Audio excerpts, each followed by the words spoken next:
خصوصاً على افضلهم وخاتم النبیین محمد الامین وعلى آلہ وصحبہ اجمعین.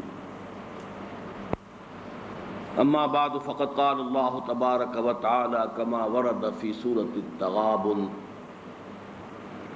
اعوذ باللہ من الشیطان الرجیم بسم اللہ الرحمن الرحیم. ما أصاب من مصیبة إلا بإذن الله ومن يؤمن بالله يهد قلبه والله بكل شيء عليم. وقال عز وجل كما ورد في سورة الحديد: ما أصاب من مصيبة في الأرض ولا في أنفسكم إلا في كتاب من قبل أن نبراها إن ذلك على الله يسير لكي لا تعصوا على ما فاتكم ولا تفرحوا بما آتاكم والله لا يحب كل مختال فخور. وقال عز وجل كما ورد في سورة الأعلى: سبح اسم ربك الأعلى الذي خلق فسوى والذي قدر فهدى. صدق الله العظيم. رب اشرح لي صدري ويسر لي امري واحلل عقدة من لساني يفقهوا قولي. اللهم ربنا الهمنا رشدنا واعذنا من شرور انفسنا. اللهم ارنا الحق حقا وارزقنا اتباعه وارنا الباطل باطلا وارزقنا اجتنابه. اللهم وفقنا لما تحب وترضى آمین یا رب العالمین.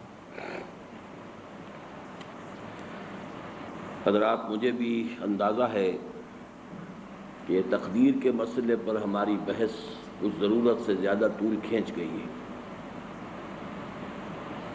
میں اعتراف کرتا ہوں کہ ابتداءً مجھے یہ اندازہ نہیں تھا کہ یہ بات اتنی پھیل جائے گی. تاہم جب گفتگو شروع ہوئی تو اس کے مختلف پہلو ایسے سامنے آتے چلے گئے کہ جن کے بارے میں یہ گمان ہوا کہ پورے مسئلے کو اگر میں سلجھا نہ بھی سکوں، اس لیے کہ بڑا پیچیدہ مسئلہ ہے، تب بھی جس حد تک انشراح اللہ تعالیٰ نے مجھے عطا فرمایا ہے، کم سے کم اس حد تک بات آپ کے سامنے بھی بیان کر دوں اور ریکارڈ بھی ہو جائے، تاکہ اس کے استفادے کا دائرہ، افادے کا دائرہ وسیع ہو سکے. ہمارے بعض احباب اور رفقا کی طرف سے بھی یہ بات آئی ہے کہ اس درس کو تو زیادہ ایکشن اورینٹڈ ہونا چاہیے، عمل پر آمادہ کرنا اور حرکت میں لانا. اور آپ حضرات ان میں کہ میرا اپنا مزاج تو اصلاً ہے ہی وہ، لیکن چونکہ یہ مسئلہ وہ مقطع میں آ پڑی ہے، سخن گسترانہ بات والی بات ہے کہ میں نے شروع میں کچھ ایمانیات جو ہیں، بنیادی ایمانیات، ان پر گفتگو کا آغاز کیا، اور اس میں پھر ظاہر بات ہے کہ یہ مسئلہ بھی آ گیا. ایمان باللہ کا ایک تتمہ ضمیمہ، بلکہ میں تو کہتا ہوں اس کا ایک لب لباب ہے یہ مسئلہ تقدیر. جو مباحث آپ کے سامنے آ چکے ہیں ان کو تو میں اب دہراؤں گا نہیں.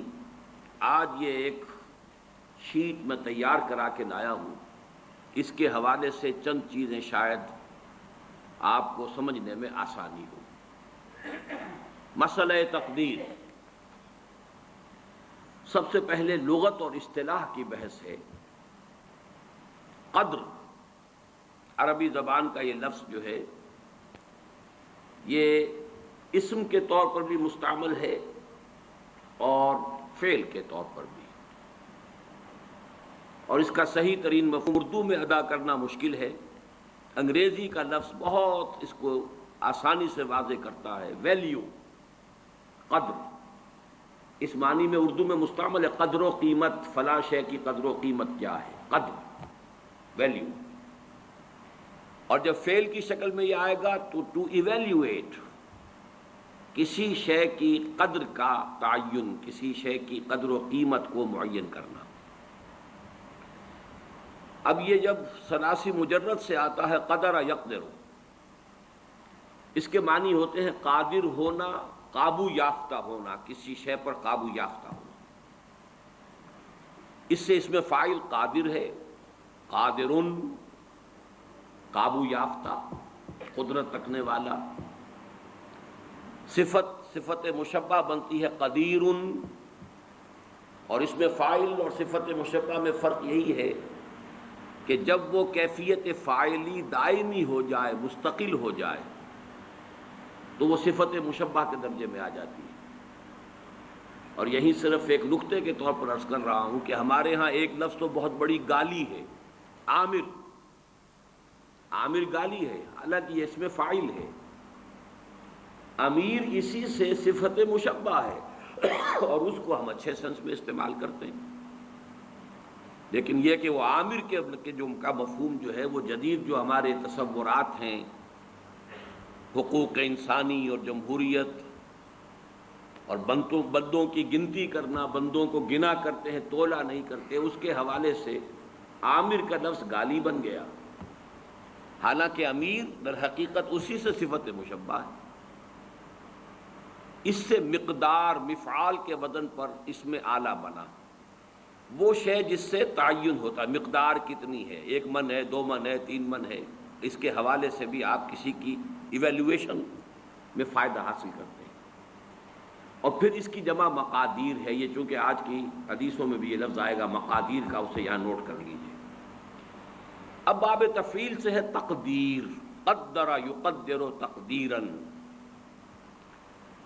اس کے معنی ہے کسی شے کی مقادیر کی تعیین، مقداروں کا معین کر دینا، کسی شے کے لیے اندازہ معین کر دینا، اندازہ کرنا، یہ تقدیر ہے. چنانچہ آج میں نے جو 4 آیات ہیں ابتدائی، بلکہ میں نے ترتیب تو یہ رکھی تھی، 1 آیت سورہ تغابن کی، پھر 2 آیتیں سورہ حدید کی، اور پھر 4 آیتیں سورۃ الاعلیٰ کی. لیکن اب اس وقت بیان میں وہ جو تیسرے نمبر پر بات آئی تھی وہ پہلے آ رہی ہے. اور ان میں مشترک یہ ہے کہ مسبحات شمار ہوتی ہیں، وہ بھی 5 مسبحات ہیں. حدید سے شروع ہو کر کیوں چینج کر رہے ہو اس کو، آواز کو، پہلے ٹھیک تھی. وہ سورہ حدید سے سورہ تغابن تک مسبحات پہلی جو ہے وہاں اس مجموعے میں وہ سورہ حدید ہے، آخری تغابن ہے. اور آخری پارے میں سبح اسم ربک الاعلی، اسی پہلی آیت سے اس کا نام ہے سورۃ الاعلی. سبح اسم ربک الاعلی الذی خلق فسوی والذی قدر فہدی. اللہ تعالیٰ کے 4 افعال کا تذکرہ یہاں آ رہا ہے. سبح اسم ربک الاعلی، اپنے اس رب کے نام کی تسبیح کرو جو بلند و بالا ہے، سب سے اونچا ہے. لیکن اب اس کے بعد 4 افعال ہیں. الذی خلق فسوی، وہ ہستی کے جس نے پہلے پیدا کیا، پھر تسویہ کیا، اس کا تخلیق اور تسویہ. تخلیق کسی شے کا سٹرکچر بنا دینا، ہیولہ بنا دینا، ہیولہ سٹرکچر. اور پھر اس کے بعد تسویہ ہے اس کو سنوارنا، درست کرنا، اس کی آرائش، زیبائش، آرکیٹیکچرل ٹچز جس کو ہم کہتے ہیں. تو اللہ تعالیٰ کی تخلیق کے بھی یہ 2 مرحلے ہیں، الذی خلق فسوی والذی قدر. تیسرا مرحلہ ہے ہر شے کا ایک اندازہ معین کر دیا ہے. یہ اس کی تقدیر ہے. کس معنی میں؟ ایک تقدیر ہے نوع کی. انسان اگرچہ اشرف المخلوقات ہے لیکن اڑ نہیں سکتا. مچھر حقیر ترین مخلوقات میں سے ہے، مکھی اڑ رہی ہے. یہ اس کی تقدیر نوعی ہے. ہر سپیشیز کے لیے اللہ نے ایک اندازہ مقرر کر دیا ہے، اس سے وہ باہر نہیں جا سکتا. ہر چیز کے لیے لمٹس ہیں، ہر چیز کے اندازے ہیں. تو اس انداز میں نے ایک مثال دی، زیادہ کا وقت نہیں ہے اس وقت. تو پہلے ہے تخلیق، پھر ہے تسویہ، والذی قدر، پھر ہر شے کے اندازے معین کر دیے. والذی قدر فہدی، پھر راستہ کھول دیا، ہدایت دے دی. اب چلو، اب اس میں اپنی جولان گاہ ہے، اس میں اپنی نیکی یا جو بھی بدی تمہارے اندر ہے اس کو بروئے کار لاؤ. یہ گوئے ہے اور یہ میدان گوئے ہے، تمہاری یہ لیمیٹیشنز ہیں. یہ شاکلہ ہے، یہ تو معین ہے، لیکن یہ ہم نے میدان کھول دیا ہے، اپنے اس شاکلہ کے اندر اندر جتنی کچھ بھی تم نیکی کما سکو کماؤ، یا جو بدی کے انبار اپنے کندھوں پر لادنے ہو لا دو۔ تو یہ چار الفاظ ذہن میں رکھیے، یہاں تقدیر قدرا، سبح اسم ربک الاعلی الذی خلق فسوی والذی قدر فہدی والذی اخرج المرعی، وہ اب آگے بات لمبی چلے گی۔ تو یہ لغت اور اصطلاح کی بحث یہاں ختم ہوئی۔ اسی کا دوسرا حصہ عقائد و کلام جو ہیں، یہ عقائد و کلام جو ہیں اس کی بھی ایک ترتیب نوٹ کر لیجئے، اور اس کے لیے بہترین شعر ہے اکبر الہٰبادی کا، جہاں ہستی ہوئی محدود لاکھوں پیچ پڑتے ہیں، عقیدہ عقل منطق سب کے سب آپس میں لڑتے ہیں، ایک ہستی لامحدود ہے اللہ کی، ایک ہستی محدود ہے، وہ محدود مائکروسکوپک بھی ہو سکتی ہے، الٹرا مائکروسکوپک بھی ہو سکتی ہے محدود، وہ محدود کائنات بھی ہو سکتی ہے، لیکن یہ بھی لامحدود نہیں ہے۔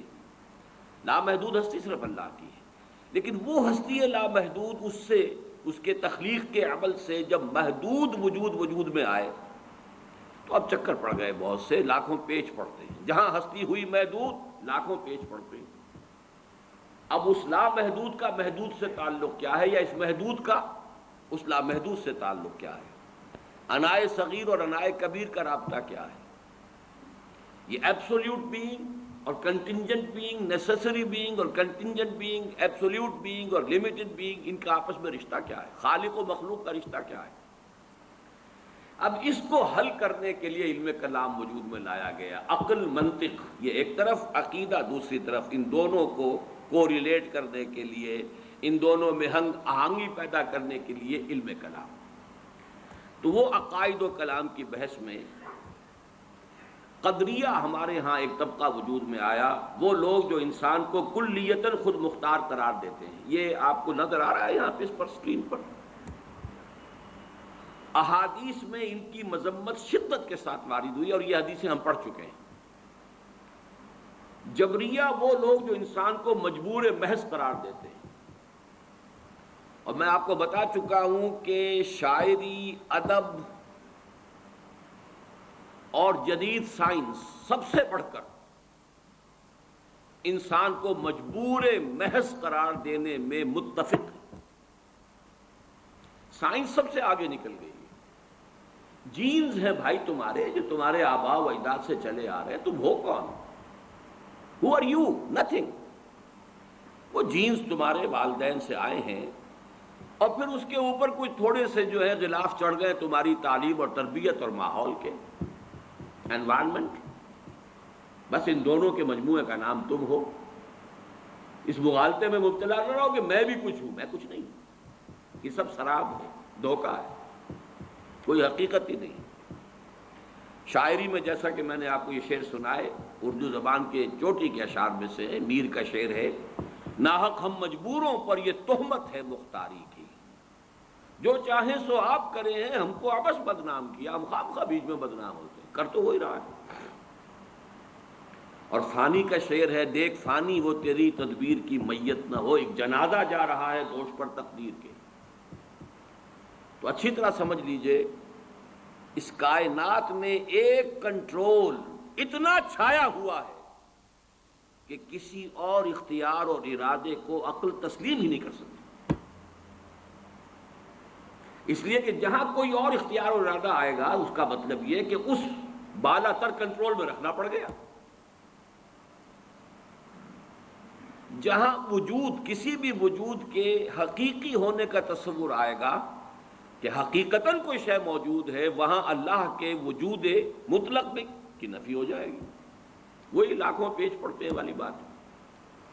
بہرحال سائنس، ادب، فلسفہ یہ سب جبریت کی طرف لاتے ہیں، اور ہمارے جو کلامی نظریات تھے ان میں سے مرجیہ وہ ہیں کہ جنہیں بس یہ کہ کسی عذاب ثواب کا کوئی وہ نہیں ہے، کوئی عذاب کا کوئی سوال ہی نہیں، امید ہی امید ہے، اس لیے کہ جب مجبور ہے تو سزا کائے کی دے گا؟ وہ جو کچھ کر رہے ہیں ہم اس کے جبر کی وجہ سے کر رہے ہیں، سزا کا کوئی سوال نہیں۔ تو اگرچہ جبریہ کا لفظ جو ہے وہ نہیں آیا ہے جیسا کہ وہ احادیث ہم پڑھ چکے ہیں، لیکن مرجیہ کا لفظ آیا ہے، تو ان کی بھی مذمت، ان کی بھی نفی کی گئی ہے۔ اب ان دونوں کے بین اہل سنت کا معتدل موقف کیا ہے، یہ آج الفاظ میں معین یہاں آپ کے سامنے لکھا ہوا ہے۔ انسان کو ارادے اور انتخاب کی آزادی حاصل ہے، یہ مذہب ہے جو آپ کو ایک ہستی اور شخصیت عطا کرتا ہے کہ آپ بھی کچھ ہیں۔ سائنس نفی کرتی ہے، وہ تو وہی لطیفہ وہ ملا نصر الدین کا کہ دو سیر قیمہ لے کر آئے تھے کہ ذرا کباب بنانا، اہلیہ کو دیا، خود چلے گئے کہیں کام باہر، اہلیہ کے کہیں اپنے میکے سے رشتہ دار کو آ گئے، انہوں نے سب پکا پکو کے کھلا دیا۔ اب آئے ملا نصر الدین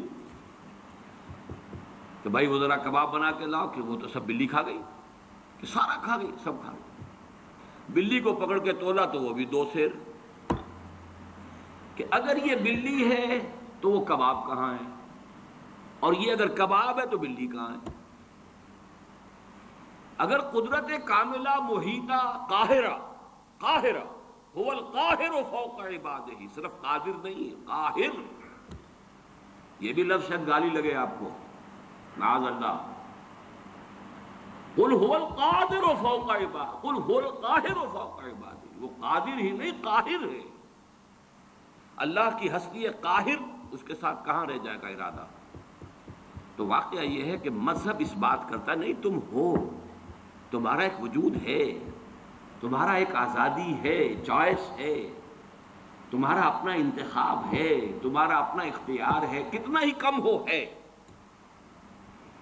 اور اسی کی بنیاد پر وہ مکلف اور جواب دہ ہے، از رسپانسبل اینڈ اکاؤنٹیبل۔ اگر آزادی نہ ہو تو اکاؤنٹیبلٹی کا سوال نہیں، رسپانسبلٹی کا سوال نہیں۔ لیکن ایک جانب اس کے کسی بھی ارادے کا پورا ہونا بالکل یا اللہ کے اذن اور اس کی توفیق و تیسیر پر منحصر ہے۔ ارادہ آپ نے کیا، اس کا پورا ہونا آپ کے اختیار میں نہیں ہے، ارادہ کر دینے کا اختیار آپ کو تھا۔ اب ظاہر بات ہے کہ اس میں نہ معلوم کتنے فیکٹرز ہوں گے، there's many a slip between the cup and the lip۔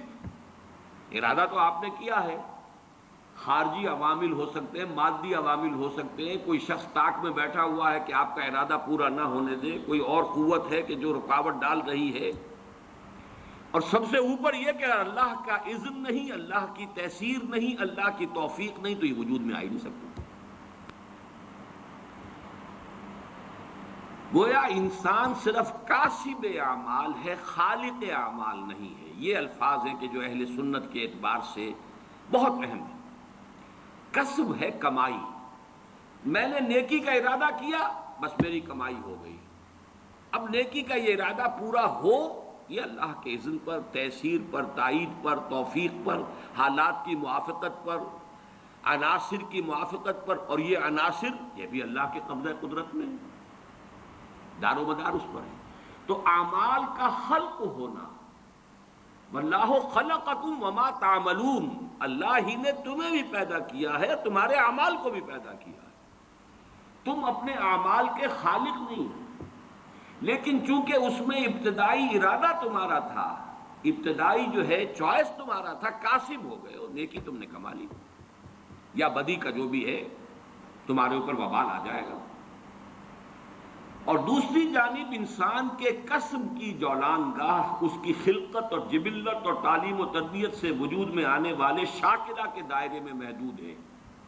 یعنی آپ نے چوائس بھی کیا، اللہ کا اذن بھی آ گیا، اس سب کے باوجود اللہ نے آپ کے گرد جو ایک شاکلہ بنا رکھا، آپ اس سے نہیں نکل سکیں گے، وہ شاکلہ مستقل ہے۔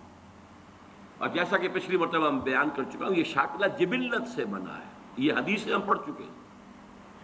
الناس معادن کمعادن الذهب والفضہ، انسان بھی معدنیات کے مانند ہے، جیسے سونے کی معدنیات، سونے کی اور ہے، صاف کریں گے سونا بنے گا، اور چاندی کی معدنیات ہے، کتنا ہی صاف کر لیں سونا تو نہیں بنے گا، چاندی بنے گی۔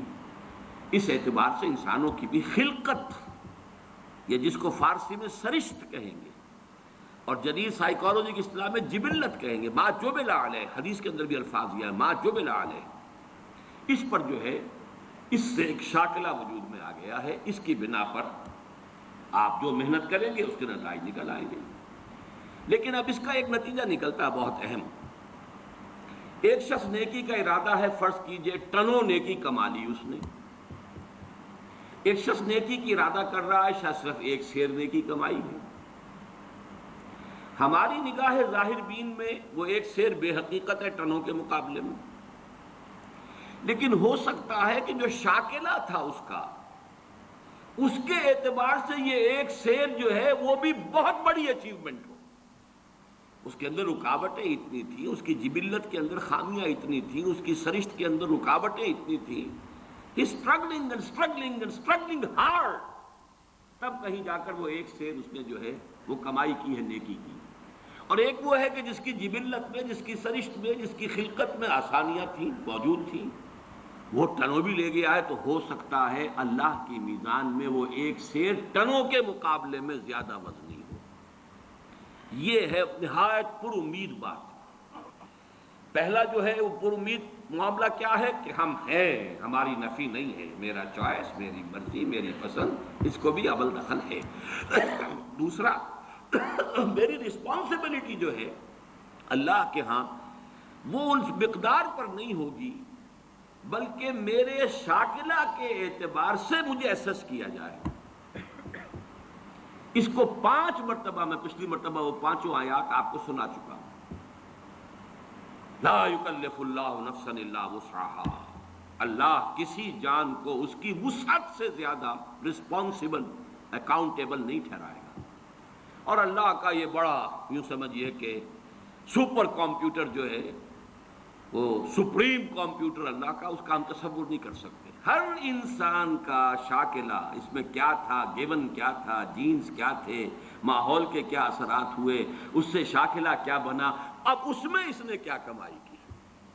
جیسے غزوہ تبوک کا وہ واقعہ ہے کہ بیچارے ایک غریب مزدور انصاری صحابی نے وہ کچھ تھوڑی سی کھجوریں پیش کی لا کر چندے میں، ساری رات محنت کی کسی یہودی کے باغ میں، وہاں محنت کر کے آبیاری کی باغ کی، اور جو صبح کو کھجوریں ملی کچھ، اس میں سے آدھی گھر والوں کو دے دی، یہ دن بھر کا راشن ہے، آدھی لا کر حضور کی خدمت میں پیش کر دی۔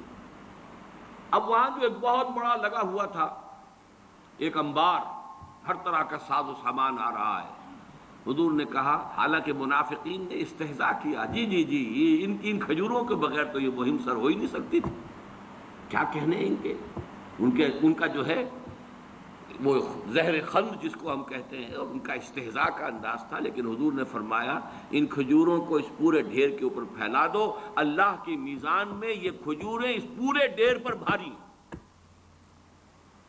تو لا یکلف اللہ نفسا الا وسعها۔ آخری بات جو اس ایک شیٹ میں آئی ہے، ایمان بالقدر، جو ایمان کا جزو لازم ہے، یہ ہم پچھلی مرتبہ پڑھ چکے ہیں، آج میں صرف اس کا ٹائٹل آپ کو دکھا دوں گا۔ اللہ تعالیٰ کی 2 عظیم صفات، وہ عظیم صفات کیا ہیں کہ وہ علی کل شیء قدیر ہے، اور اس میں آج میں ایک اضافہ کر کے لایا ہوں، هو القاہر فوق عبادہ، وہ اپنے بندوں کے اوپر پوری طرح مسلط ہے۔ قاہر کا ترجمہ کیا کریں گے؟ قہر چھایا ہوا۔ یہ نہ سمجھو کہ بگٹڑ چھوڑ دیا ہے تمہیں، معاذ اللہ، آزادی ضرور دی ہے، لیکن you are with in his control.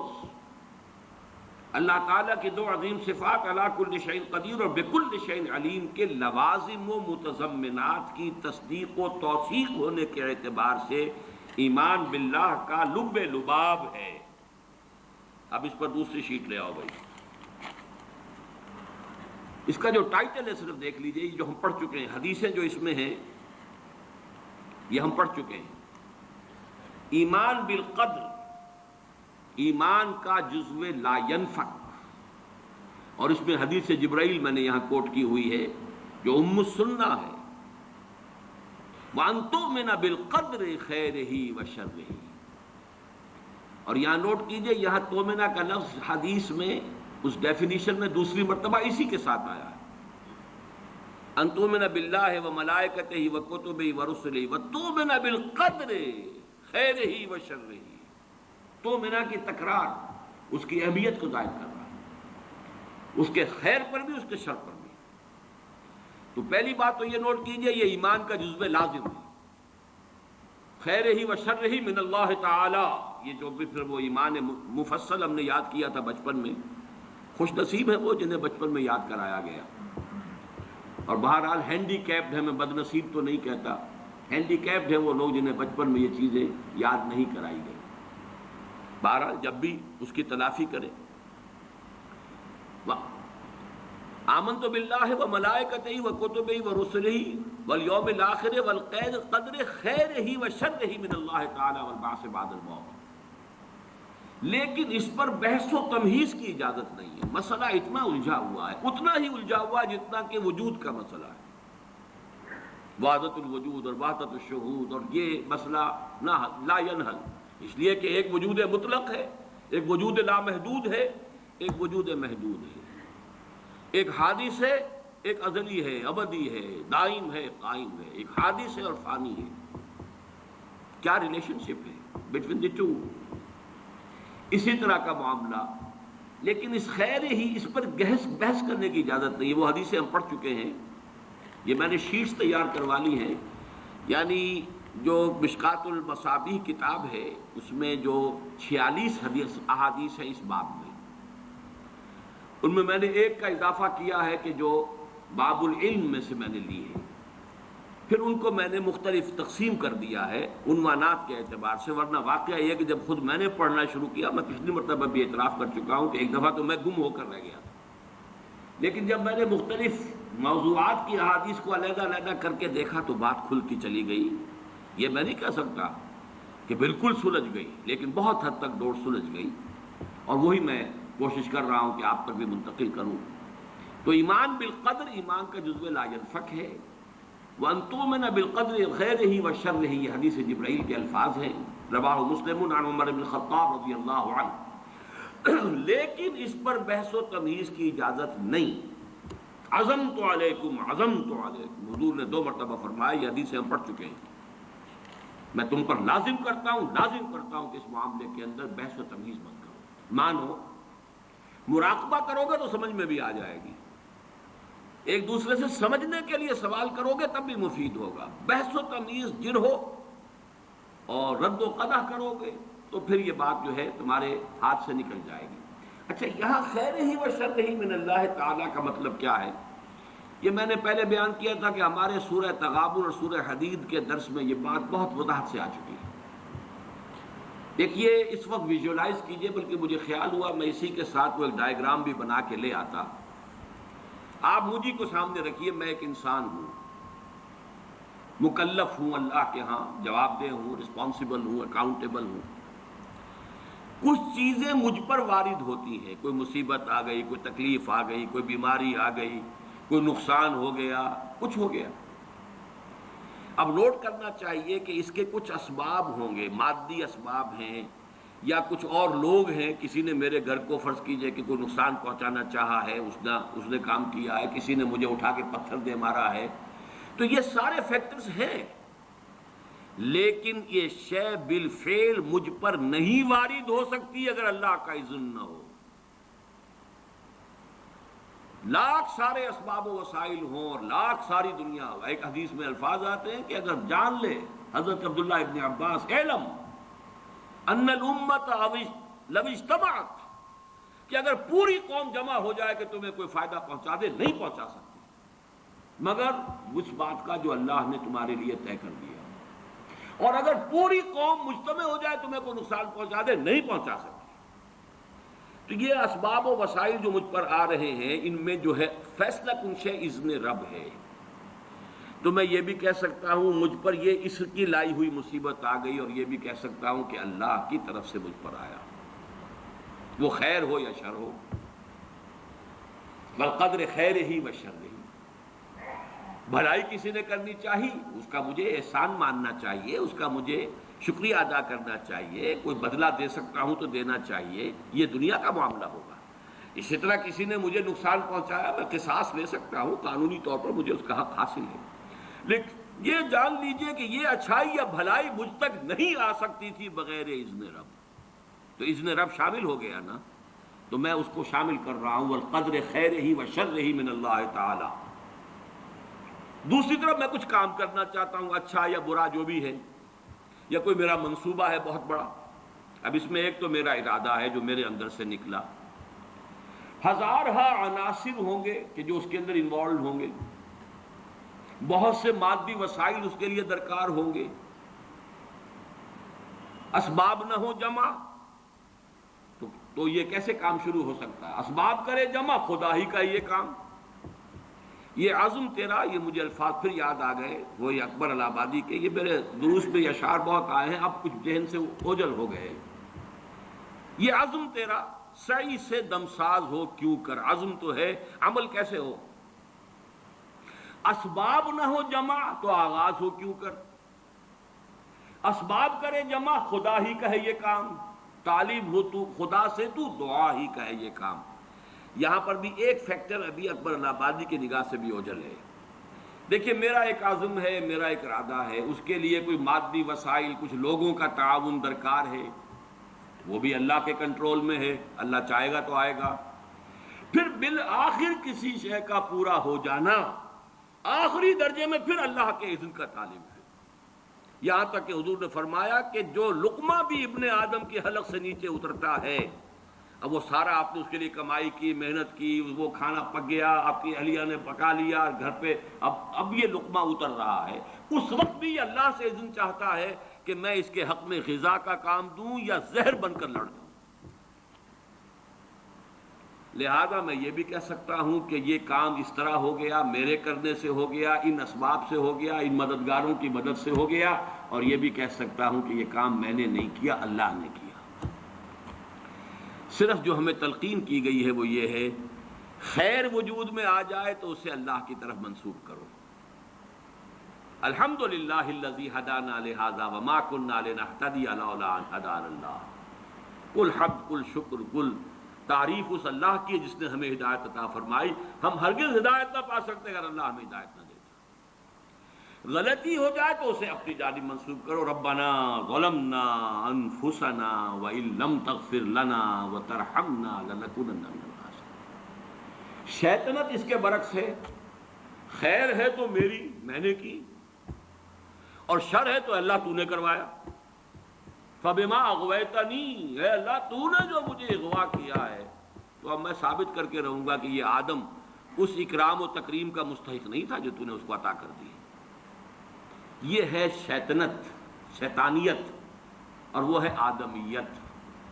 غلطی ہو، خرابی ہو، اپنی طرف منسوب کرو، اور اگر کوئی خیر ہے اللہ کی۔ اب آئیے اگلا لو جو سیکشن ہے، شیٹ نہیں۔ اللہ ہر چیز پر قادر بھی ہے اور قاہر بھی، یہ میں نے الفاظ آپ سے کہا تھا کہ آج میں یہ ایڈ کر کے لایا ہوں تاکہ بات اب کھل جائے، آج کوئی پہلو جو ہے میرے امکانی حد تک اس میں جو ہے مشتبہ اور خفی نہ رہ جائے۔ ہوا علی کل شیء قدیر، یہ تو بے شمار آیات مرتبہ آیا ہے، وَهُوَ الْقَاهِرُ فَوْقَ عِبَادِهِ، یہ بھی 2 مرتبہ ہے۔ لہذا انسان کو جو قدرت بھی حاصل ہے وہ محدود بھی ہے اور مستعار بھی ہے، یہ دونوں الفاظ نوٹ کیجئے۔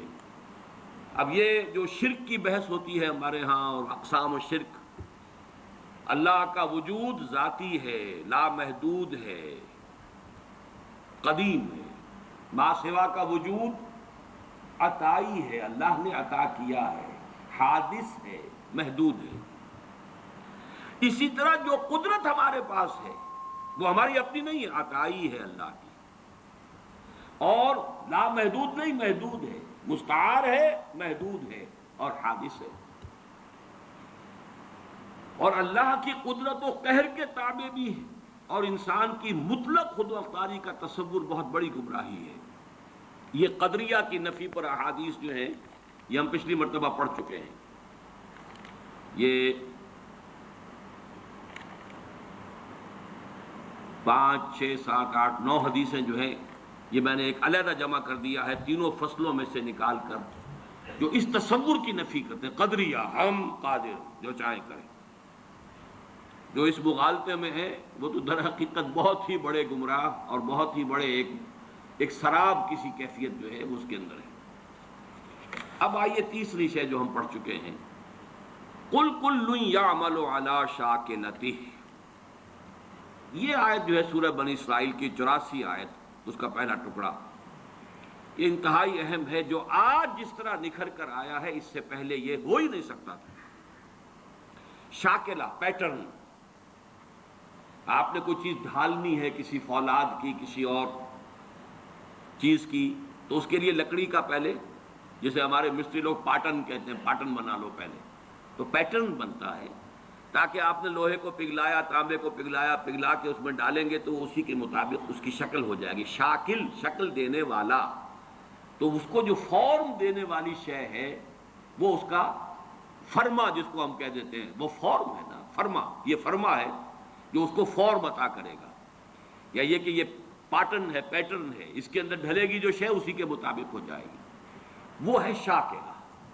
اور یہ شاکلہ جو ہے آج ہمیں معلوم ہے جینز کے حوالے سے۔ ابھی حال ہی میں چند روز پہلے کلوننگ کے موضوع پر ایک مذاکرہ سا ہوا تھا پنجاب یونیورسٹی میں، اور میں اس میں سامع کی حیثیت سے گیا تھا، اور مجھے اس سے فائدہ بھی ہوا، اور احساس ہوا یہ کہ جو میں نے بارہا یہ بات کہی ہے کہ اللہ تعالیٰ نے جو، حالانکہ مجھے پریکٹس نہیں کرنی تھی اور میڈیکل پروفیشن کو اس طرح اس کے علم میں تو تھا کہ مجھے پرسو کرنا ہی نہیں ہے، پھر بھی مجھے اس طرف سے کیوں گزارا؟ اگر میں اس میں سے نہ گزرا ہوتا تو یہ ساری بحثیں میرے سر کے اوپر سے گزر جاتی، میں ان کو بالکل سمجھ نہ سکتا۔ لیکن چونکہ وہ بایولوجی اور اناٹمی اور فزیولوجی اور ایمبریولوجی اور یہ چیزیں پڑھی ہیں، سیل سٹرکچر پڑھا تھا، تو وہ چیز سمجھ میں آتی۔ لیکن آج وہ بات شاکلہ، ہر شخص کا ایک شاکلہ ہے، انڈیویجول شاکلہ اس کا ہے، اور یہ شاکلہ بنیادی طور پر جبلت اور فطرت کے مجموعے کا نام ہے۔ ایک فطرت ہے، اور فطرت کا تعلق ہے انسان کے روحانی وجود سے۔ ایک جبلت ہے، یا سرشت فارسی کا لفظ ہے، جبلت عربی کا لفظ ہے، لیکن عربی میں اس سرشت کے لیے صحیح لفظ ہے خلقت۔ خلقت ایک ہماری خلقت ہے، ایک ہماری فطرت ہے۔ خلقت اس آب و گل کی دنیا سے ہے، پانی اور مٹی کی دنیا سے آئی ہے خلقت، یہ یہاں سے آئی ہے، فطرت وہاں سے آئی ہے۔ کل مولود یولد علی الفطرہ، یہ 3 حدیثیں ہیں اس میں کہ جو ہم پڑھ چکے ہیں۔ الناس معادن کمعادن الذهب والفضہ، وہ بھی ہم پڑھ چکے ہیں۔ کل مولود یولد علی الفطرہ، وہ بھی ہم پڑھ چکے ہیں۔ اور اہم ترین حدیث یہ ہے کہ فَإِنَّهُ يَسِيرُ إِلَىٰ مَا جُبِلَ عَلَيْهِ، اگر تم سنو کہ کسی انسان کی، تو اگر تمہیں یہ کوئی سنائے آ کر کے کوہ احد اپنی جگہ سے ٹل گیا تو مان لینا کہ ہاں یہ ہو سکتا ہے، ممکن ہے۔ لیکن اگر یہ کہا جائے کہ کسی شخص کی سرشت بدل گئی ہے تو کبھی نہ ماننا۔ یہ شاکلہ، اس شاکلہ کے لیے یہ 3 حدیثیں۔ اب آج جو لینا ہے، جتنا بھی ہمارے لیے وقت ممکن ہو، تو وہ ایک چوتھا اور آخری سیکشن ہے، اگرچہ اس کے 3 سب سیکشنز ہیں۔ اس کا ٹائٹل نوٹ کیجئے، اللہ کا علم کامل بھی ہے اور قدیم بھی، اور آنے واحد میں یہ الفاظ نوٹ کیجئے، کل کون و مکان اور ماضی، حال اور مستقبل سب کو محیط بھی۔ یہ بات اللہ کے علم کے بارے میں اچھی طرح جان لیجئے، کامل اور قدیم، اس کے ساتھ ہی کل کون و مکان کو محیط، یہ اس کا ایک ڈائمنشن ہے، لینتھ اینڈ بریڈتھ، وہ ڈائمنشن ہو گئی کون و مکان۔ اور مکان میں پھر 3 آتے ہیں، ماضی، حال اور مستقبل، ان سب کو محیط ہے آنے واحد میں۔ لفظ آنے واحد ہے یہاں اہم ترین، ہر لحظہ ہمیشہ سے اس کا علم کامل تھا، ہمیشہ سے اس کا علم کامل ہے، کہیں اس کی، اور اس کا علم جو ہے اسی کو قرآن اور حدیث میں الکتاب سے بھی تعبیر کیا گیا۔ ما اصاب من مصیبت فی الارض ولا فی انفسکم الا فی کتاب من قبل ان نبراها ان ذلک علی اللہ یسیر۔ نہیں پڑتی کوئی پڑھنے والی، نہ اس زمین میں نہ تمہاری جانوں میں، کوئی مصیبت، کوئی تکلیف دہ شے، کوئی ناخوشگوار شے، مگر وہ پہلے سے ایک کتاب میں موجود ہے، اس سے پہلے کہ ہم اسے ظاہر کریں۔ اللہ باری ہے، یہ 3 اسماء بھی آئے ہیں اللہ کے ساتھ ساتھ سورہ حشر کے آخر میں، الباری، الخالق، الباری، المصور، 3 الفاظ، باری، خالق، مصور۔ باری کسی شے کو ظاہر کرنا، اور اس میں فلسفہ یہ ہے، اب یہ پھر علم کلام کی بحثیں ہو جائیں گی، کہ دیکھیے کوئی شخص، کوئی آرکیٹیکٹ ہے، اس کے دماغ میں پہلے ہیولہ بلڈنگ کا بن جاتا ہے، تب وہ پینسل اٹھاتا ہے، اس کا سکیچ بناتا ہے۔ یہاں بن چکی ہے بلڈنگ، یہاں کانسیپٹ آ چکا ہے، دماغ میں ہے۔ اسی کو صور علمیہ کہتے ہیں اسلامی فلسفے میں، صور صورت کی جمع، علمی صورتیں جو اللہ کے علم کے اندر ہمیشہ سے تھیں، میں ہمیشہ سے تھا اللہ کے علم میں۔ کیا ممکن ہے کہ علم الہی پر کوئی لحظہ ایسا گزرا ہو کہ جس میں میں موجود نہ ہوں، کہ آپ موجود نہ ہو؟ ذرا کبھی اس کے تصور کریں گے، مراقبہ کریں گے تو بڑا یوفوریا ہو جائے گا ایک دم، پھر سبحانی ما اعظم شانی بھی آپ کی زبان سے نکل سکتا ہے۔ میں تو ہمیشہ سے اللہ کے علم میں ہوں، اس اعتبار سے میں خود بھی علمی اعتبار سے ہمیشہ سے موجود ہوں۔ ہاں، ایک وقت میں صرف اللہ کے علم میں تھا، اس کے بعد اللہ نے مجھے ظاہر کیا۔ هو اللہ الذی لا الہ الا هو الملک القدوس السلام المؤمن المہیمن العزیز الجبار المتکبر سبحان اللہ عما یشرکون هو اللہ الخالق البارئ المصور له الاسماء الحسنى۔ تخلیق ذہنی پہلے ہے، وہ تخلیق ذہن میں بن کی، علم الہی میں صور علمیہ کی شکل میں موجود تھی، اب باری برا اس کو ظاہر کیا، اس کو نمایاں کیا، وہ باہر آیا، اور اب اس کو تصویر کی شکل عطا کی گئی۔ یہ تصویہ اور تصویر ایک ہی لفظ ہے، خلق فسوی والذی قدر فہدی۔ تو اس الکتاب میں جو کچھ لکھا ہوا موجود ہے، اس میں درج کوئی شے غلط نہیں ہو سکتی۔ کیا اللہ کا علم کسی مرحلے پر جا کر غلط ثابت ہو سکتا؟ معاذ اللہ۔ اب ان 2 چیزوں کو ذہن میں رکھیے علم کے حوالے سے، اور تقدیر کا اصل مسئلہ جو ہے، جو الجھتا ہے، وہ اس مسئلے کو نہ سمجھنے کی وجہ سے۔ لیکن جو الفاظ لکھے ہیں آخری، اس کو نوٹ کیجئے۔ البتہ اللہ کا یہ علم قدیم و قطعی، قدیم بھی ہے، قطعی ہے، پری نالج، جبر محض، یعنی پری ڈیسٹینیشن، یہ فیٹلزم جس کو کہتے ہیں، فیٹلزم، ہر چیز پہلے سے طے ہے، متعین ہے، طے ہے، اور ہمارے ہاتھ میں کچھ نہیں، ہم کچھ نہیں کر سکتے، یہ اس کی نفی۔ یہ دونوں چیزیں لازم و ملزوم نہیں ہے، کوئی مستلزم نہیں ہے۔ پری نالج اور شے ہے، پری ڈیسٹینیشن اور شے ہے۔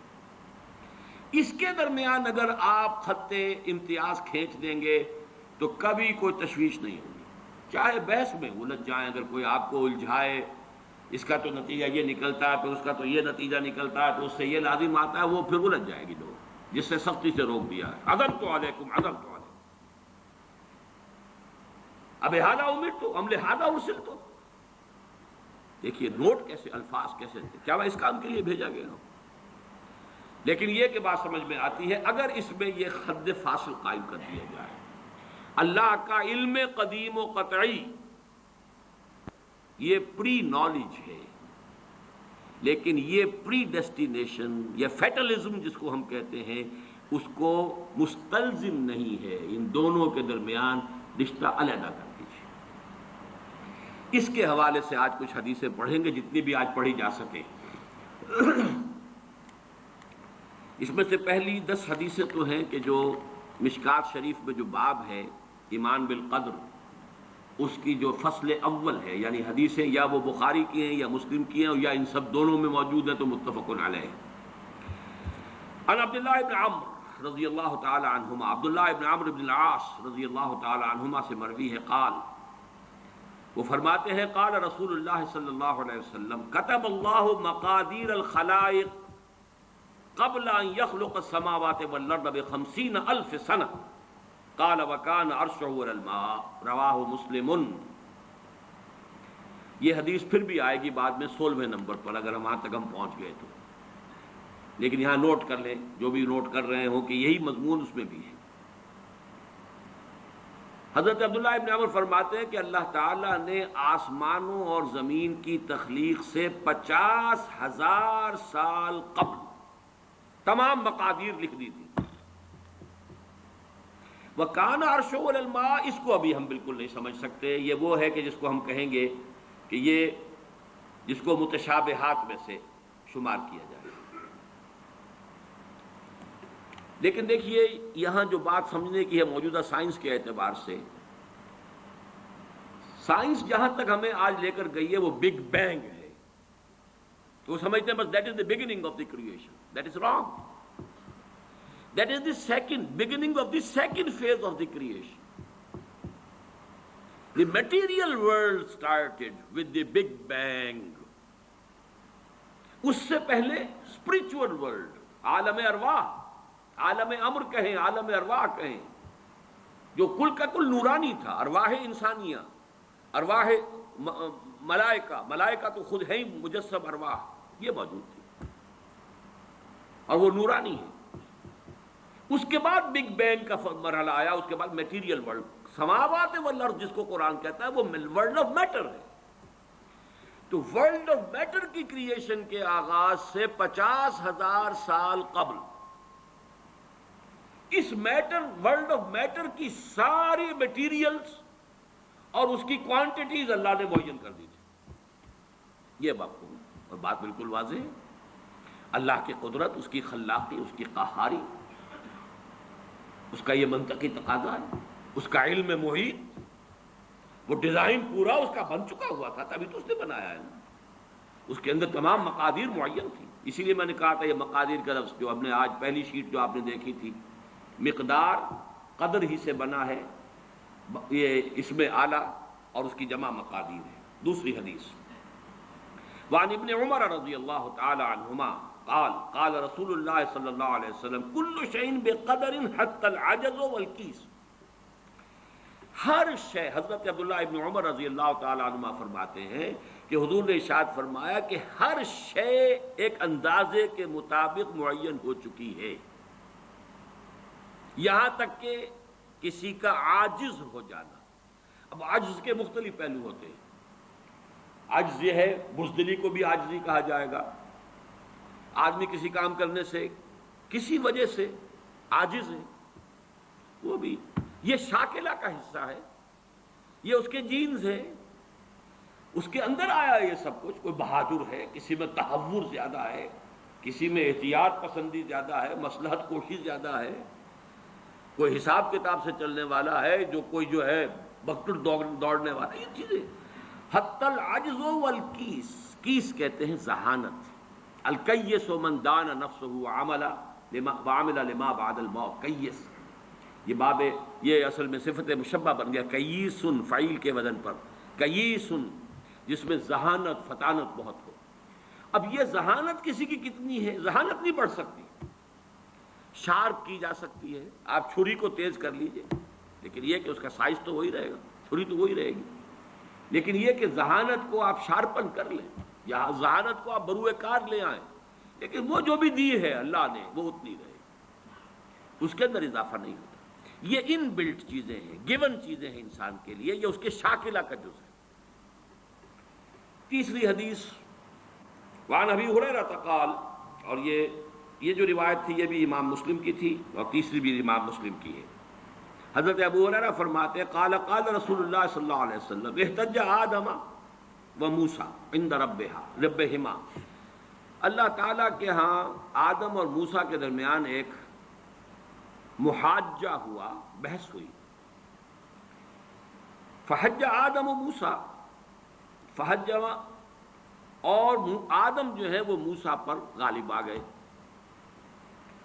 قال موسیٰ، حضرت موسیٰ نے یہ کہا انت آدم الذی خلق اللہ بیدہ، خلقک اللہ بیدہ، آپ ہیں نا وہ آدم جسے اللہ نے اپنے ہاتھ سے بنایا تھا، ونفخ فیک من روحہ، اور پھر آپ نے اپنی روح میں سے پھونکا، واسجد لک ملائکتہ، اور سارے اپنے فرشتوں کو آپ کے سامنے سجدے میں ڈال دیا، واسکنک فی جنت ہی، اور پھر آپ کو اپنی جنت کے اندر اس نے مقام دیا اور وہاں ٹھہرایا، ثم اہبطت الناس بخطیئتک الی الارض، پھر یہ آپ نے اپنی خطا کی وجہ سے ہم انسانوں کو جو ہے زمین پہ اٹھا دے مارا، زمین پر اتروا دیا، گویا کہ الزام پروسیکیوشن کر رہے ہیں حضرت موسیٰ حضرت آدم کی، اللہ نے یہی احسانات آپ پر کیے اور آپ نے اپنی اس غلطی کی وجہ سے ہمارے ساتھ یہ معاملہ کرا دیا۔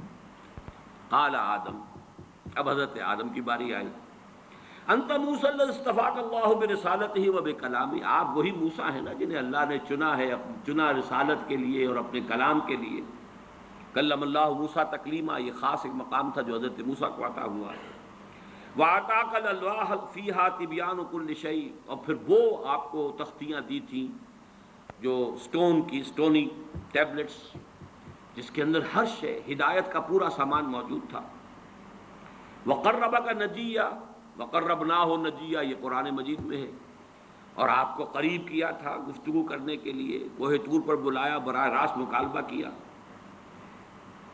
فَبِكَمْ وَجَدتَّ اللَّهَ كَتَبَ التَّوْرَاةَ قَبْلَ أَنْ أُخْلَقَ،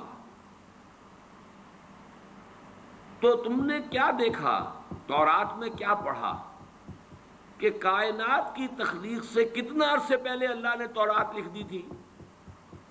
قال موسیٰ 40 عاماً، تورات میں ہوگا کہیں یہ کہ تورات اللہ نے کائنات کی تخلیق سے 40 برس پہلے لکھ دی۔ قال آدم، پھر حضرت آدم نے فرمایا فَهَلْ وَجَدْتَ فِيهَا وَعَصَىٰ آدَمُ رَبَّهُ فَغَوَىٰ، اس میں آپ نے یہ آیت بھی پڑھی کہ نہیں پڑھی کہ آدم نے اپنے رب کی نافرمانی کی اور وہ راہ ہدایت سے عارضی طور پر وہ گویا کہ منحرف ہو گئے؟ قال نعم، موسیٰ نے کہا یہ تو میں نے پڑھی۔ قال فتلومنی علی ما عملت عملا كتبه الله على ان اعمله قبل ان يخلقني ب40 سنة، تو اب کیا آپ مجھ پر الزام لگا رہے ہیں اس چیز کے لیے کہ جو اللہ نے لکھ دی تھی میری تخلیق سے بھی 40 برس قبل؟ اخلقہ ہے یہاں پر، اخلقہ، جبکہ میں پیدا کیا جاؤں۔ قال رسول اللہ صلی اللہ علیہ وسلم حج آدم موسیٰ، تو حضرت حضور نے فرمایا کہ حضرت آدم جو ہے وہ بازی لے گئے حضرت موسیٰ پر۔ اب یہاں پہ جو لفظ میں چاہتا ہوں خاص طور پر نوٹ کر لیں، اس حدیث میں کئی سوالات اٹھ کھڑے ہوتے ہیں ذہنوں میں، وہ لفظ کتاب ہے، کتب، یہ کتاب ہے اللہ کا وہ علم قدیم، اس کو اسی کے حوالے سے، اسی دروازے سے اس حدیث میں داخل ہوں گے تو کوئی اشکال نہیں، اور اگر ادھر ادھر کہیں بھٹک جائیں گے تو پھر یہ کہ اس سے نکلنا نصیب نہیں ہوگا، لیکن یہ اللہ کا وہ علم قدیم ہے جو غلط نہیں ہو سکتا۔ چوتھی حدیث، اچھا یہ بڑی اہم ہے اور یہ 40 نووی میں بھی ہے، اور اس میں وہ بات واضح ہو جائے گی کہ فطرت کی جڑ کیا ہے اور خلقت کی جڑ کیا ہے۔ وعن ابن مسعود رضی اللہ تعالی عنہ، حضرت عبداللہ ابن مسعود سے مروی ہے، قال حدثنا رسول اللہ صلی اللہ علیہ وسلم وهو صادق المصدوق، وہ فرماتے ہیں کہ ہمیں بتایا اللہ کے رسول صلی اللہ علیہ وسلم نے، اور نوٹ کرو وہ صادق ہیں، مصدوق ہیں، صادق ہیں سچے ہیں، مصدوق ہیں کہ ان کی سچائی پر خود اللہ گواہ ہے۔ اچھا یہ کیوں کہنے کی ضرورت پیش آئی؟ کسی عام طور پہ شک میرے علم میں تو نہیں کہ کسی اور حدیث سے پہلے یہ الفاظ ہوں، اس لیے کہ اس میں جو امور آ رہے ہیں وہ عام ذہن انسانی اس کو ذرا قبول کرنے سے تھوڑا سا ہچکچاتا ہے، رکتا ہے، تو اس لیے ایمفیسائز کیا ہے۔ وَهُوَ الصَّادِقُ الْمَصْدُوقُ، وہ کیا بتایا حضور نے؟ اَنَّ خَلْقَ أَحَدِكُمْ يُجْمَعُ فِي بَطْنِ أُمِّهِ 40 يَوْمًا، تم میں سے ہر شخص کی خلقت اس کے ماں کے پیٹ میں 40 دن ہوتی ہے، نطفتن، 40 یومن نطفتن، وَيَكُونُ عَلَقَةً مِثْلَ ذَلِكَ، اسی طریقے سے پھر وہ علقہ کی صورت میں ہوتی ہے، ثُمَّ يَكُونُ مُضْغَةً مِثْلَ ذَلِكَ، پھر اتنا ہی عرصہ اس کا مضغہ کی ایک سٹیج ہے، ثم یبعث اللہ الیہ ملکا باربع کلمات، پھر اس کو اللہ تعالیٰ اس کے پاس بھیجتا ہے، یعنی یہ 120 دن 4 مہینے، اس کے بعد نفخ روح ہوتی ہے، اور اس نفخ روح کے ساتھ ہی وہ جو علم الہی کی کتاب قدیم ہے اس میں جو اس شخص کا کھاتا ہے پرٹیکولر، اس کا پرسنل لیجر جو ہے، وہ اس کی پوری کاپی جو ہے وہ وہاں پر درج کر دی جاتی ہے۔ تو اللہ تعالیٰ بھیجتا ہے، یا یہیں سے بعض فقہا نے یہ مسئلہ نکالا ہے کہ 120 دن تک 4 مہینے تک جو جنین ہوتا ہے رحم مادر میں، اس پر انسان کا اطلاق نہیں ہو سکتا۔ وہ حیوان انسان تو ہے، صرف ابھی انسان نہیں ہے۔ انسان اس وقت مکمل ہوگا جب روح پھونکی جائے گی، اور وہ 120 دن کے بعد ہے۔ ثم یبعث اللہ الیہ ملکا، پھر اللہ تعالیٰ بھیجتا ہے اس کی جانب ایک فرشتے کو، باربع کلمات، 4 باتوں کے ساتھ، فیکتب لہ، اب یہاں پہ کتاب کے لفظ کو پھر نوٹ کر دیجئے، میں سمجھتا ہوں بڑا مناسب لفظ زبان پر آ گیا کہ وہ جو ایک بڑا وہ سپریم کمپیوٹر ہے، اس میں جو بھی کھاتا ہے پرسنل اس شخص کا، اس انڈیویجول کا، جو فلاں تاریخ کو فلاں جگہ پر وہ 120 دن کا جنین بن جائے گا، اس کا کھاتا وہاں سے لا کر منتقل کر دیا جاتا ہے، اور یہ ہمارے وجود میں پیوست کر دیا جاتا ہے۔ یہ بھی نوٹ کریں، یہ سورہ بنی اسرائیل میں ہے، سورہ بنی اسرائیل میں جہاں شاکلہ کا لفظ آیا آخر میں جا کر، شروع میں یہ بھی ہے کہ ہر شخص کا وہ جو نامہ اعمال ہے وہ اس کی گردن میں کہیں کوئی جگہ ہے، کوئی مائکروسکوپی بھی کوئی الٹرا مائکروسکوپک ہوگی، کہ جس کے اندر وہ فی عنقہ ونخرج لہ یوم القیامۃ کتابا یلقاہ منشورا وکل انسان الزمناہ طائرہ فی عنقہ وَنُخْرِجُ لَهُ يَوْمَ الْقِيَامَةِ كِتَابًا يَلْقَاهُ مَنشُورًا۔ تو یہ کہیں وہ ہے کھاتا، جیسے کہ دل میں روح ہے جسے ہم نہیں جانتے، وہ ہمارے ڈسیکشن میں، ہمارے مطالعے میں، ہمارے جو حواس مادی ہیں ان کی گرفت میں نہیں آتی ہے۔ اسی طریقے سے گردن میں کہیں انسان کے کوئی شے ہے کہ جہاں پر کہ وہ ہمارا وہ کھاتا جو ہے اس مکمل کتاب الہی، وہ جو اس کا علم الہی جو قدیم ہے اور قطعی ہے، اس سے اس کی پرسنل جو ہے وہ کھاتا وہ آ کے یہاں پہ درج کیا جاتا ہے۔ باربع کلمات فیکتب عملہ، یہ بھی لکھ دیتا ہے اس کا عمل کیا ہوگا۔ یہ وہی علم ہے، اللہ کا علم، یہ کیا کرے گا۔ واجلہ، اور اس کی مدت دنیا میں کتنی ہے وہ بھی طے ہو جائے گی، یہاں رہنا کتنا ہے، 60 برس یا 60 دن یا 60 گھنٹے، یہ سب طے ہو جائے گا۔ ورزقہ، ملنا اسے کیا ہے، وشقی اور سعید، یہ بھی کہ بالآخر یہ شقی رہے گا یا سعید رہے گا، شقی بدبخت نتیجے کے اعتبار سے، یا یہ کہ سعید ہوگا صاحب سعادت کامیاب۔ ثم ينفخ فیہ الروح، اچھا نوٹ کیجئے، یہ جو اس کا پرسنل لیجر جو ہے، اس کی کاپی جو اس کے اندر لتھی کر دی گئی ہے، چپکا دی گئی ہے، کہیں انسرٹ کر دی گئی ہے، یہ نفخ روح سے پہلے ہے۔ ثم ينفخ فیہ الروح، وہ فرشتہ اس لیے کہ اس کا سارا تعلق جو ہے اس باڈی سے، اس کی یہ ساری جو بھی شاکلہ ہے وہ اس باڈی سے متعلق ہے۔ روح فطرت ہے، وہ بعد میں آ رہی ہے، وہ تو بعد میں اس کو دی جا رہی ہے، اس کی وہ آزاد شخصیت، آزاد چوائس، وہ اس فطرت کی بنا پر ہے۔ ثم ينفخ فیہ الروح، پھر وہ فرشتہ اس میں روح پھونک دیتا ہے۔ فوالذی لا الہ غیرہ، تو اس اللہ کی قسم، اس ہستی کی قسم جس کے سوا کوئی الہ نہیں، ان احدکم لیعمل بعمل اہل الجنۃ حتی ما یکون بینہ وبینہا الا ذراع، تم میں سے کوئی شخص اہل جنت کے سے عمل کرتا رہتا ہے یہاں تک کہ، اب یہاں میں ایک الفاظ کا اضافہ کر رہا ہوں بات کی وضاحت کے لیے، اس کو بریکٹ میں سمجھیے، بظاہر دیکھنے والوں کے نزدیک اس کے اور جنت کے درمیان بس ایک ہاتھ کا فاصلہ رہ جاتا ہے۔ فَيَسْبِقُ عَلَيْهِ الْكِتَابُ، کہ اس پر پھر وہ جو نوشتہ تھا، اس میں تو لکھا تھا شقی، پھر اچانک اس کی زندگی میں انقلاب آتا ہے، اور اس کے اوپر وہ نوشتہ جو ہے اللہ کا علم الہی کا جو غلط نہیں ہو سکتا، اس کا ظہور ہوتا ہے۔ فَيَعْمَلُ بِعَمَلِ أَهْلِ النَّارِ يَدْخُلُهَا، پھر وہ جہنمیوں کے سے کام کرنے شروع کر دیتا ہے اور اس میں داخل ہو جاتا ہے۔ ابھی میرا خیال ہے کہ سال 1.5 سال یا 2 سال ہو گئے ہیں، ہماری جو تنظیم اسلامی آزاد کشمیر کو ہم نے ایک علیحدہ حلقہ آٹونومس بنایا ہے، اس کے جو امیر ہیں سید مظفر حسین ندوی، بہت بڑی بزرگ شخصیت ہیں، بڑی علمی شخصیت ہیں، انہوں نے وہاں کی ایک بڑی سیاسی شخصیت سے یہ بات کہی۔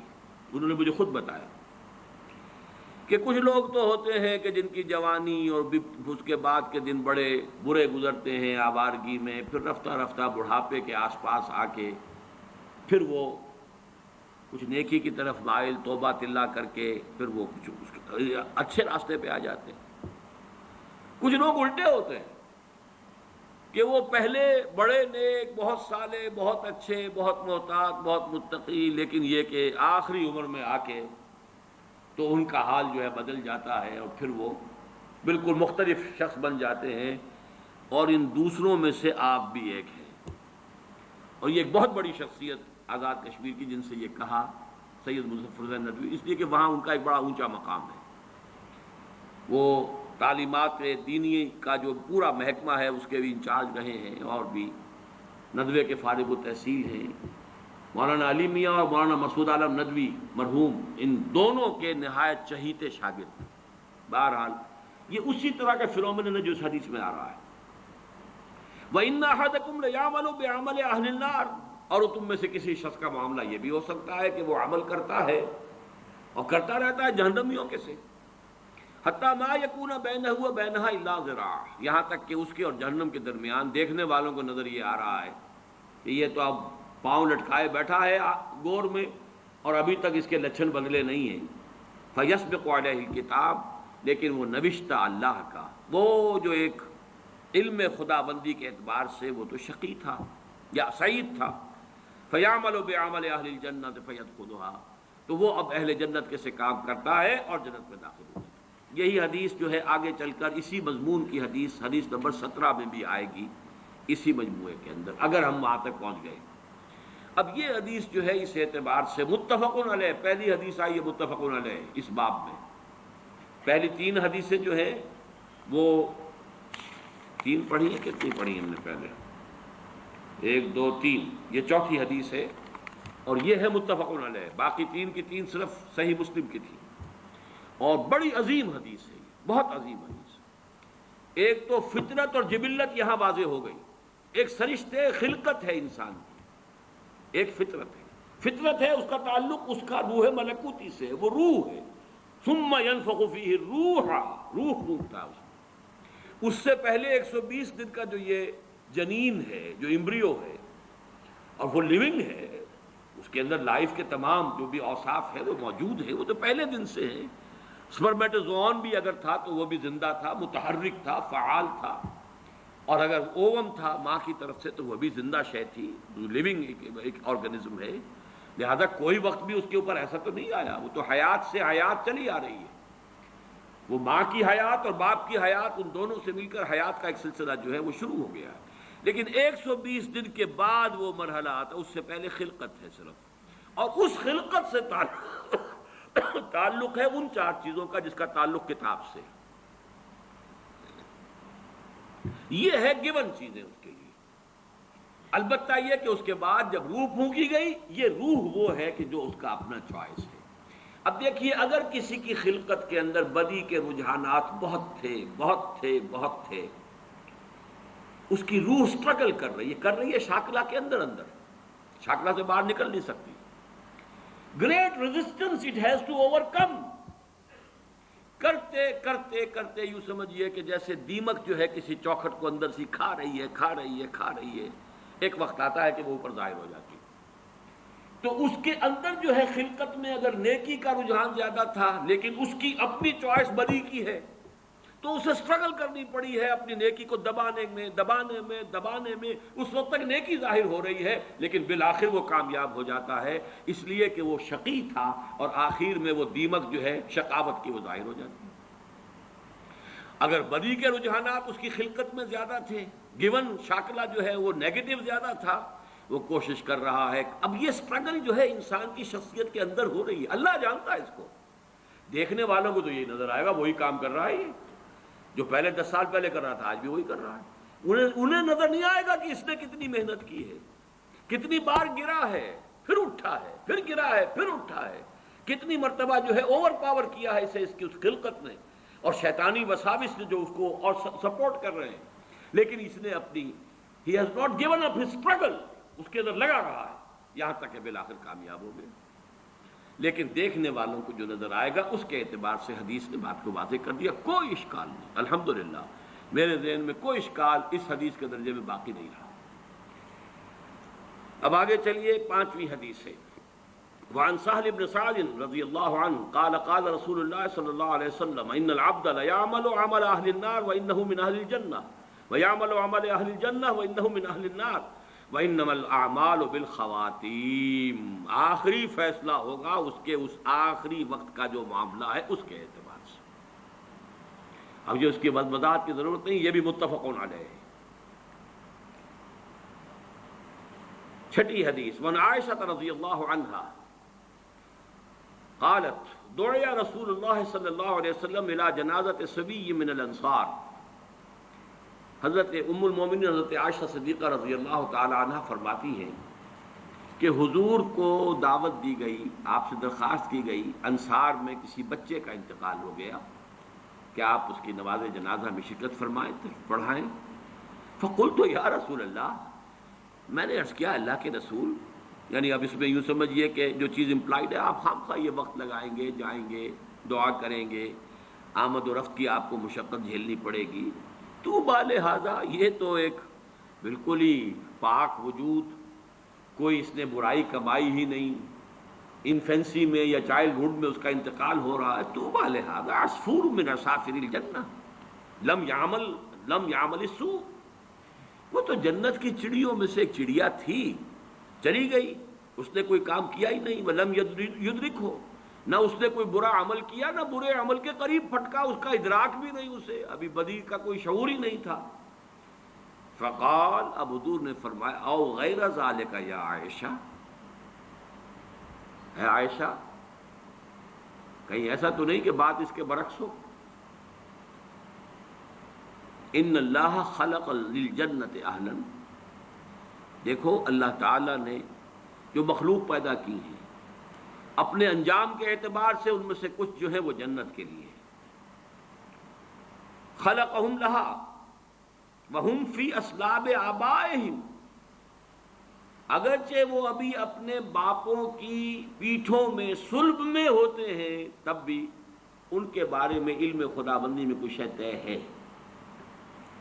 وَخَلَقَ لِلنَّارِ أَهْلًا خَلَقَهُمْ لَهَا وَهُمْ فِي أَصْلَابِ آبَائِهِمْ. اسی طریقے سے چاہے ابھی کچھ لوگ اپنے والدین، اپنے آبا دادا کی ابھی پشت کے اندر ہی ہے، ابھی وہ باپ تک بھی منتقل نہیں ہوا ہے، لیکن یہ کہ اللہ کے علم میں ہے. ہم نہیں کہہ سکتے کہ کس کا کیا انجام ہونا ہے، یہ ہمارے علم کی بات نہیں ہے، یہ اللہ تعالیٰ کے حوالے علم خداوندی میں. ہمارا کام شریعت کا کیا ہے؟ مسلمان کا جنازہ ہے، جاؤ پڑھو، چاہے بچہ ہو. مشرک کا بچہ ہے، اس کا آپ جنازہ نہیں پڑھ سکتے، بس بات ختم ہو گئی. ہمارے لیے شریعت ہے اور وہ ہے اس ظاہر کے اعتبار سے. حقیقت میں کس کا کیا انجام ہونے والا ہے وہ اللہ بہتر جانتا ہے. 7ویں حدیث. وعن علی رضی اللہ عنہ قال قال رسول اللہ صلی اللہ علیہ وسلم ما منکم من احد الا وقد کتب مقعده من النار ومقعده من الجنہ. قالوا یا رسول اللہ افلا نتکل علی کتابنا وندع العمل. حضرت علی سے اب یہ بڑی حکیمانہ یعنی حدیث ہے. حضرت علی سے مروی ہے رضی اللہ تعالی عنہ کہ حضور نے ارشاد فرمایا ما منکم من احد، تم میں سے کوئی شخص ایسا نہیں ہے، کوئی شخص نہیں ہے مگر یہ کہ لکھا جا چکا ہے اس کا ٹھکانہ یا جنت میں یا دوزخ میں. یعنی اللہ کے علم میں تھے، اللہ کے علم میں معلوم ہے. محنت کرو گے، کوشش کرو گے، لیکن یہ کہ جو انجام ہے وہ اللہ کے علم میں ہے، کتاب میں. من قبل ان نبراہا، وہ تو اس علم میں الہی کی جو کتاب ہے ام الکتاب، اس کتاب کے اندر سے جو بھی ہے وہ در حقیقت وہ اس کا ظہور ہوگا بالآخر۔ تو لوگوں نے کہا قالوا یا رسول اللہ، اب یہ جو نتیجہ نکلتا ہے نوٹ کیجئے، افلا نتکل علی کتابنا ونضع العمل، تو کیا پھر ہم توکل نہ کریں، بھروسہ نہ کریں اپنی کتاب پر، جو بھی لکھا ہوا ہے وہ تو ہونا ہی ہے، پھر عمل چھوڑ دیں؟ یہ مشقت بھاگ دوڑ یہ وہ اس کے لیے کائے کے لیے؟ قال اعملوا، نہیں، عمل کرو، محنت کرو، جدوجہد کرو، امکانی حد تک کرو، فکل میسر لما خلق له، ہر شخص تدریجاً اس کی تیسیر ہوتی چلی جائے گی، میسر۔ اس کو ذرا لفظ کو نوٹ کر لیجئے، اس لیے کہ اس حدیث میں یہ ذرا ثقیل شکل میں بھی آگے آ رہا ہے 2 مرتبہ۔ یسر کہتے ہیں آسانی کو، عسر کہتے ہیں تنگی کو۔ فی العسر والیسر، جن حضرات نے بیعت کی ہے تنظیم اسلامی میں شامل ہوتے ہوئے، وہ ان الفاظ سے خوب واقف ہیں۔ فی العسر والیسر، اطاعت کریں گے عسر میں بھی یسر میں بھی۔ اب یسر سے باب تفعیل تیسیر، یسرا یوسر تیسیراً، کسی شے کو میسر کر دینا، آسان کر دینا، سہج سہج پہنچا دینا۔ جیسے کہ جو سورۃ اللیل ہے آخری پارے میں، فَسَنُيَسِّرُهُ لِلْيُسْرَىٰ وَسَنُيَسِّرُهُ لِلْعُسْرَىٰ، آہستہ آہستہ ہم اسے اليسرا میں پہنچا دیں گے، یا آہستہ آہستہ وہ العسرا میں پہنچ جائے گا۔ تو کل میسر لما خلق له، ہر ایک جو بھی اس کتاب کے اندر درج ہے اس کے مطابق اس کی تیسیر اور توفیق ہو جائے گی۔ اما من کان من اہل السعادۃ فسیسر لعمل السعادہ، تو جس کا اللہ تعالیٰ کے اس علم میں سعادت کا ہے انجام، وہ سعادت کے لیے آسان کیا جائے گا، اس کے لیے سعادت اور نیکی کے راستے کھول دیے جائیں گے، کھلتے چلے جائیں گے۔ وَأَمَّا مَنْ كَانَ مِنْ أَهْلِ الشَّقَاوَةِ شَقِيٌّ وَسَعِيدٌ، یہ ہم اس حدیث میں پڑھ چکے ہیں متفق علیہ میں، یہ بھی لکھ دیا جاتا ہے۔ تو فرمایا فَسَيُيَسَّرُ لِعَمَلِ الشَّقَاوَةِ، ثم قرأ فأما من أعطى واتقى وصدق بالحسنى فسنيسره لليسرى۔ اب یہاں دیکھیے آیت جو کوٹ کی ہے آپ نے، وہ بالکل وہی ہے۔ 4 شرطیں پہلے انسان پوری کرتا ہے، 3 کم سے کم 3 آتی۔ فأما من أعطى واتقى وصدق بالحسنى فسنيسره لليسرى، جو شخص اعطا، جود، سخاوت، لوگوں کی تکلیفوں کو رفع کرنے کے لیے اپنا مال خرچ کرنا، اس کے لیے کوشاں رہتا ہے، پھر بچتا ہے، لوگوں کی دل شکنی سے بھی بچتا ہے، لوگوں کو نقصان پہنچانے سے بچتا ہے، اللہ کے احکام کو توڑنے سے بچتا ہے، اور صدق بالحسنى، اور جو بھی سچی اور اچھی بات سامنے آئے اس کی تصدیق کرتا ہے۔ یہ 3 شرطیں پوری کرو گے فَسَنُيَسِّرُهُ لِلْيُسْرَىٰ، تو ہم اس کو سہج سہج مشکلات جو ہیں اس راستے کی آسان سے آسان کر دیں گے، دروازے کھولتے چلے جائیں گے۔ جیسے کہ فرمایا وَالَّذِينَ جَاهَدُوا فِينَا لَنَهْدِيَنَّهُمْ سُبُلَنَا، اپنے راستے ان کے لیے کھولتے چلے جائیں گے۔ اور اس کے برعکس وَأَمَّا مَن بَخِلَ وَاسْتَغْنَىٰ وَكَذَّبَ بِالْحُسْنَىٰ فَسَنُيَسِّرُهُ لِلْعُسْرَىٰ، تو آیات کا حوالہ دیا حضور نے اس حدیث کے اندر۔ 2 حدیثیں اس میں جو کہ ایمان بالقدر سے بظاہر متعلق نہیں ہے، لیکن بہرحال صاحب مشکات نے جمع کی ہیں، اس میں درج کی ہے، اس میں بھی لفظ کتاب ہے جو نوٹ کرنے کا ہے۔ وعن ابی ہریرہ رضی اللہ عنہ قال قال رسول اللہ صلی اللہ علیہ وسلم ان اللہ كتب علی ابن آدم حظه من الزنا ادرک ذلك لا محالہ۔ حضور نے فرمایا کہ ہر ابن آدم پر اللہ تعالیٰ نے زنا کا کچھ نہ کچھ حصہ لکھ دیا ہے۔ لکھ دیا کہ یہ حصہ اس میں آئے گا، اس کے حصے میں پڑے گا، یہ علم خداوندی۔ تو وہ کیا ہے؟ وہ لا محالہ اس کا وہ حصہ اسے پہنچے گا۔ فزنا العین النظر، زنا جس کو ہم معروف معنی میں زنا کہتے ہیں وہ نہ بھی ہو تو آنکھ کا بھی زنا ہے، نامحرم کو دیکھنا۔ ایک مرتبہ کی نگاہ جو ہے وہ معاف ہے، دوسری مرتبہ کا دیکھنا وہ آنکھ کے زنا کے حکم میں ہے۔ وزن اللسان النطق، نامحرم سے گفتگو کرنا اور خام خواہ گفتگو کو طول دینا، اس میں لذت لینا، ضرورت کے ساتھ کوئی گفتگو کرنی پڑ رہی ہے، کراہت کے ساتھ کرنی پڑ رہی ہے، بس جتنی بات ضروری ہے اتنی ہی کی ہے، وہ بات اور ہے. لیکن یہ کہ اس سے آگے معاملات مختلف اعتبار، وہ بھی زبان کا نطق کا دینا ہے. والنفس یتمنی وتشتہی، اور نفس کا معاملہ یہ ہے کہ پھر وہ تمنا اس میں ابھرتی ہے کہ تکمیل ہو جائے اس عمل زنا کی، اور اس میں اشتہا ہوتا ہے، شہوت ہوتی ہے. والفرج یصدق ذلک ویکذبہ، اس کے بعد تو عمل جو ہے وہ یا اس کی توثیق اور تصدیق کر دیتا ہے یا اس کی تکذیب کر دیتا ہے. متفق علیہ روایت ہے. وفی روایت لمسلم، اور جو امام مسلم منفرد طور پر جو لائے ہیں روایت، وہ یہ بھی ہے کہ قال كتب على ابن آدم نصیبہ من الزنا مدرک ذلك لا محالہ، العینان زناہما النظر، والاذنان زناہما الاستماع، واللسان زناہ الکلام، والید زناہ البطش، والرجل زناہ القطع، والقلب یہوی ویتمنا ویصدق ذلك الفرج ویکذبہ. بہرحال اس کی بھی مزید ترجمے کی ضرورت نہیں ہے، بات مضمون وہی ہے. اب آئیے نویں حدیث. وعن عمران بن حسین رضی اللہ عنہ ان رجلین من مزینۃ قالا، حضرت عمران ابن حسین کہتے ہیں رضی اللہ تعالی عنہ کہ بنو مزینہ کے دو شخص آئے حضور کی خدمت میں، انہوں نے بات کہی. یا رسول اللہ، اے اللہ کے رسول، ارأیت ما یعمل الناس اليوم ویقدحون فیہ، کیا آپ کی رائے ہے یہ لوگ جو آج کام کرتے ہیں، عمل کرتے ہیں، بھاگ دوڑ کرتے ہیں، جہاد کرتے ہیں، انفاق کرتے ہیں، قدح قادح الی ربک قدحا فملاقیہ، یہ آخری پارے میں جو آیت آئی ہے وہ قدح، مشقت جھیلنا. تو یہ جو انسان مشقت کرتا ہے، اب اس کے بارے میں آپ کیا فرماتے ہیں؟ اشیء قضی علیہ، کیا یہ کوئی ایسی شے ہے جو ان کے بارے میں پہلے سے طے شدہ ہے؟ وَمَضَى فِيهِمْ قَدَرٌ سَبَقَ، اور یہ کہ کوئی قدر جو ہے، تقدیر پہلے ہی سے طے پا چکی ہے ان کے بارے میں.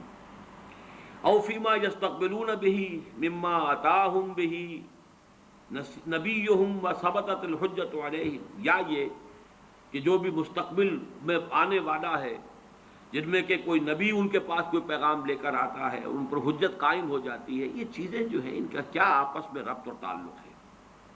فقال، حضور نے فرمایا، لا بل شیء قضی علیہم ومضی فیہم والتصدیق ذلک فی کتاب اللہ عز وجل ونفس وما سواہا فالہمہا فجورہا وتقواہا.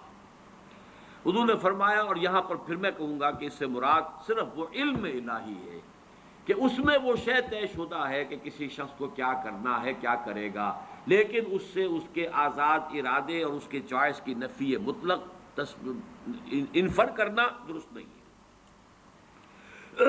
وعن ابی ہریرہ، 10ویں حدیث، حضرت ابو ہریرہ سے مروی ہے رضی اللہ تعالی عنہ، قال قلت یا رسول اللہ، وہ فرماتے ہیں کہ میں نے عرض کیا اللہ کے رسول، انی رجل شاب، میں ایک جوان شخص ہوں.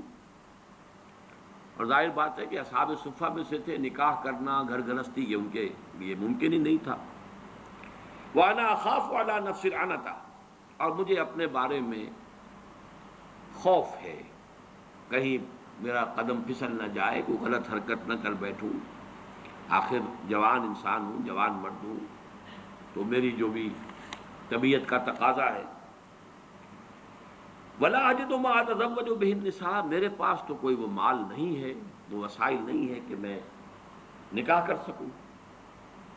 كَأَنَّهُ يَسْتَأْذِنُهُ فِي الْاخْتِصَارِ، اگرچہ وہ الفاظ تو حضرت ابو ہریرہ نے استعمال کیے، لیکن یہ کہ جو اندیا اس سے ظاہر ہوا وہ یہ تھا کہ وہ یہ اجازت چاہتے تھے کہ میں اپنی مردمی کو ختم کر دوں، خصی ہو جاؤں، میں اپنے اس تقاضے ہی کو ختم کر دوں. قال فسکت عنی، تو حضرت ابو ہریرہ فرماتے ہیں کہ جب میں نے یہ بات کہی تو حضور خاموش رہے. ثم قلت مثل ذلك، میں نے پھر وہی بات دہرائی. فسکت عنی، پھر بھی حضور خاموش رہے. ثم قلت مثل ذلك، پھر میں نے تیسری مرتبہ بات کہی، حضور فسکت عنی، پھر آپ پھر بھی خاموش رہے. ثم قلت مثل ذلك، چوتھی مرتبہ جب میں نے یہ بات کہی، فقال النبی صلی اللہ علیہ وسلم، تو حضور نے ارشاد فرمایا، یا ابا ہریرہ، جف القلم بما انت لاق فاقتص على ذلك او ذر، رواہ البخاری رحمہ اللہ۔ یہ صحیح بخاری کی روایت ہے، حضور نے فرمایا ابو ذر قلم خشک ہو چکا لکھ کر، وہی کتاب وہ اگلی آیت اگلی حدیث میں آ بھی رہا ہے۔ جو پہلی حدیث تھی مقادیر لکھ دیے تھے اللہ نے 500 برس پہلے کائنات کی تخلیق سے۔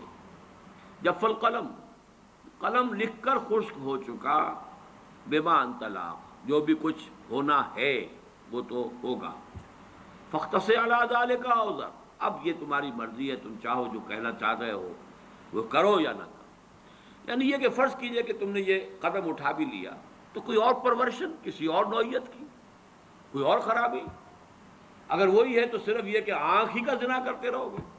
اگر تم قابو نہیں کر سکتے اپنے اوپر، تو اگر تم نے وہ زنا کا وہ جو عمل ہے اس سے اپنے آپ کو معذور کر بھی لیا، تو آنکھ کا زنا، کان کا زنا، زبان کا زنا، یہ چلتے رہیں گے، تو وہ سب مل کر بھی تو کچھ بہت بڑی شے بن سکتی ہے۔ تو اصل شے تو یہ کہ کنٹرول کرو، باقی جو ہونا ہے وہ اللہ کے علم میں ہے۔ البتہ تمہارا حساب تمہارے اس اسٹرگل کے اوپر ہوگا جو تم نے کی۔ اللہ جانتا ہے کہ تمہارے لیے کیا موانع تھے، کیا مشکلات تھے، ظاہری تھے، خارجی تھے، باطنی تھے، داخلی تھے، کیا کیا رکاوٹیں تھیں، اور کسی شخص کے لیے پاک دامنی کے لیے کتنی سہولتیں تھیں۔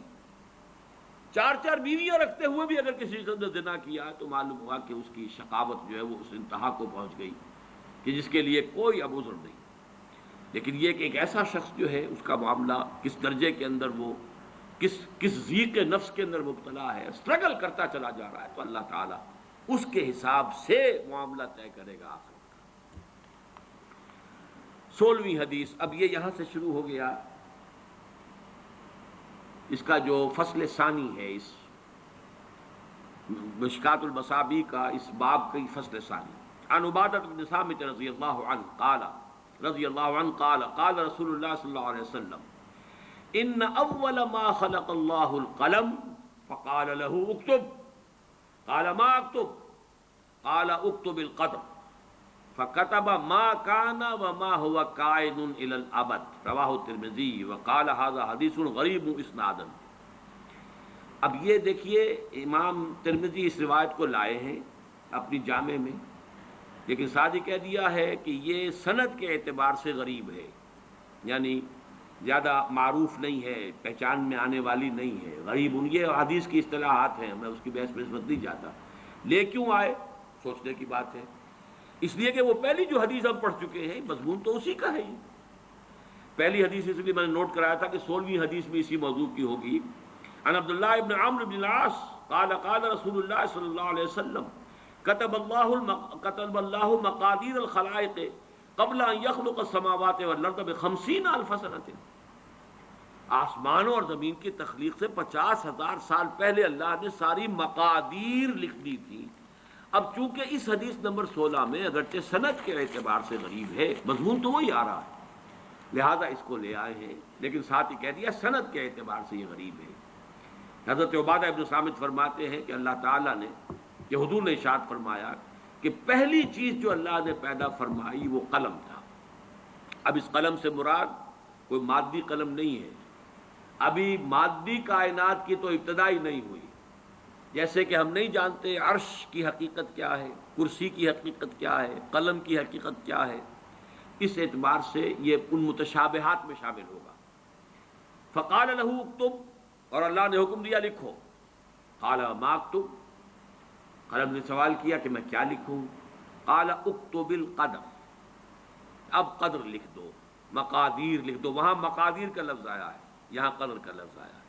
اس کے سمجھنے میں دقت ہو سکتی ہے، مقادیر کے سمجھنے میں بات بالکل واضح تھی، اسی لیے میں نے شروع کی لغت کی بحث میں اس کو خاص طور پر نوٹ کروایا تھا۔ اکتب القدر فکتب، تو اس نے لکھ دیا ما کان وما ہوا کائن الی الابد، جو کچھ آج تک ہوا ہے وہ بھی لکھ دیا تھا، اور جو کچھ ابد تک ہونے والا ہے وہ بھی لکھ دیا۔ وعن مسلم بن یسار رضی اللہ عنہ قال سئل عمر بن الخطاب رضی اللہ عنہ عن هذه الآیہ وَإِذْ أَخَذَ رَبُّكَ مِنْ بَنِي آدَمَ مِنْ ظُهُورِهِمْ ذُرِّيَّتَهُمْ الآیہ۔ یہ سورہ اعراف کی جو آیت ہے کہ یاد کرو جب کہ اے نبی آپ کے رب نے تمام بنی آدم کی پیٹھوں سے ان کی ساری نسلیں نکال لی تھیں. واشہدہم علی انفسہم الست بربکم قالوا بلی، وہ آیت اپنے ذہن میں لے آئیے. تو حضرت مسلم بن یسار فرماتے ہیں کہ حضرت عمر بن الخطاب رضی اللہ تعالی عنہ سے اس آیت کے بارے میں سوال کیا گیا. ذرا اس کی وضاحت فرمائیے. قال عمر، حضرت عمر رضی اللہ تعالی عنہ نے جواب دیا، سمعت رسول اللہ صلی اللہ علیہ وسلم یسأل عنہا، میں نے سنا تھا کہ حضور سے بھی اسی آیت کے بارے میں سوال کیا گیا تھا. فقال، آپ نے فرمایا، ان اللہ خلق آدم. اب دیکھیے قرآن مجید کی آیت کے الفاظ زیادہ مشکل ہیں، حدیث میں ان کو کی تسہیل ہو گئی ہے. وہاں الفاظ ہیں ذریتہم، گویا کہ آدم کی ذریت پہلے وجود میں آ گئی ہے، پھر ان کی پیٹھوں سے اللہ نے نسل آدم پوری نکالی ہے. یہاں حدیث نے اس کو واضح کر دیا، آسان کر دیا. ان اللہ خلق آدم، اللہ نے آدم کو پیدا فرمایا. ثم مسح ظہرہ بیمینہ، پھر اللہ نے اپنے داہنے ہاتھ سے ان کی پیٹھ پر مسح کیا، پھیرا اپنا ہاتھ. فاستخرج منہ ذریۃ، تو اس میں سے کچھ اولاد جو تھی ذریت آدم جو آنی ہے ابد تک، اس میں سے کچھ کو نکال دیا. فقال خلقت ہؤلاء للجنہ، فرمایا یہ وہ لوگ ہیں، یہ جنت کے لیے، میں نے ان کو پیدا کیا جنت کے لیے. ثم مسح ظہرہ بیمینہ، ثم ظہر،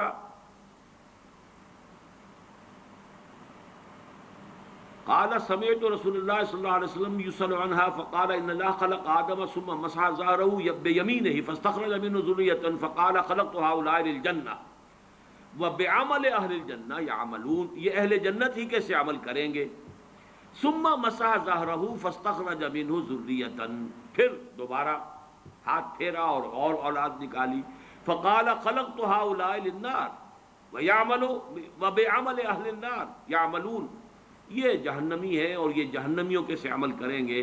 فقال رجل ففیم العمل، اب سوال پیدا ہو گیا. ایک شخص نے حضور سے سوال کیا. ابتداءً سوال حضرت عمر سے کیا گیا، جو کہ مسلم ابن یسار بیان کر رہے ہیں. حضرت عمر نے فرمایا، میں جواباً تمہیں وہ بات بتا رہا ہوں جو حضور نے خود فرمائی صلی اللہ علیہ وسلم. تو لوگوں نے پوچھا، فقال رجل ففیم العمل یا رسول اللہ، تو اللہ کے رسول پھر عمل کس کام کے لیے، کس لیے؟ فقال رسول اللہ صلی اللہ علیہ وسلم، ان اللہ اذا خلق العبد للجنۃ استعملہ بعمل اہل الجنۃ حتی یموت علی عمل من اعمال اہل الجنۃ فیدخلہ بہ الجنہ. اللہ تعالیٰ نے جس کو جنت کے لیے بنایا ہے، اس کو جنت ہی کے کام کرنے کے لیے اس کے لیے سہولت پیدا کرتا ہے، یہاں تک کہ وہ اسی پر اس کا انتقال ہو جاتا ہے، اس میں اسے داخل کر دیتا ہے. وَإِذَا خَلَقَ الْعَبْدَ لِلنَّارِ، اور جب کسی کو بندے کو بنایا ہے آگ کے لیے، اسْتَعْمَلَهُ بِعَمَلِ أَهْلِ النَّارِ حَتَّى يَمُوتُ عَلَى عَمَلٍ مِنْ أَعْمَالِ أَهْلِ النَّارِ فَيُدْخِلَهُ بِهِ النَّارِ، رواہ مالک والترمذی وابو داؤد. اب اس حدیث کو ہم پڑھیں گے اس لفظ کے ساتھ جو تیسیر کا ہم پہلے پڑھ چکے ہیں، جو متفق علیہ روایت میں آ چکی، میسر ہو جانا. جو لوگ یہ کام کریں گے ان کی یہ تیسیر ہو جائے گی، جو لوگ یہ کام کریں گے ان کی وہ تیسیر ہو جائے گی.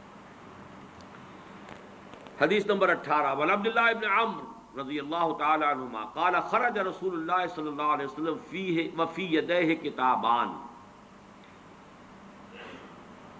حضرت عبداللہ ابن عمرو ابن العاص رضی اللہ تعالی عنہما فرماتے ہیں، ان سے روایت کیا گیا کہ حضور ایک مرتبہ برآمد ہوئے، تشریف لائے، اور آپ کے دونوں ہاتھوں میں 2 کتابیں، 2 رجسٹر، 2 کاپیاں جو بھی کہیں وہ تھے.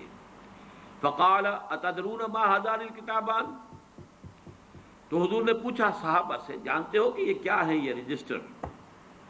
قلنا لا یا رسول اللہ الا ان تخبرنا، سب نے کہا نہیں حضور، اے اللہ کے رسول، ہم نہیں جانتے الا یہ کہ آپ خود ہمیں بتا دیں، آپ ہمیں باخبر کر دیں. الا ان تخبرنا. فقال للذی فی یدہ الیمنی، تو اب آپ نے فرمایا جو آپ کے داہنے ہاتھ میں تھی، ھذا کتاب من رب العالمین، یہ ہے وہ نوشتہ تمہارے رب کی طرف سے، تمام جہانوں کے پروردگار کی جانب سے. فیہ اسماء اہل الجنہ، اس میں جو بھی لوگ انتہا کا جو درجہ ہے، آخری اپنی عاقبت کے اعتبار سے جنت میں جانے والے ہیں ان کے نام درج ہیں۔ پھر یہاں نوٹ کر لیجئے، وہی کتاب، وہی علم خدا بندی جو ازلی ہے، قدیم ہے، اور اس کی کا جو بھی علم خدا بندی ہے وہ قطعی ہے، اس میں کوئی غلطی ثابت نہیں ہو سکتی۔ واسماء آبائہم و قبائلہم، اور ان کے آباء و اجداد کے شجرہ نسب بھی ہیں، ان کے قبیلوں کا بھی۔ ثم اجمل علی آخرہم، اور پھر یہ کہ آخری انسان تک کا نام اس میں درج ہو چکا ہے، جو بھی اہل جنت ہوں گے۔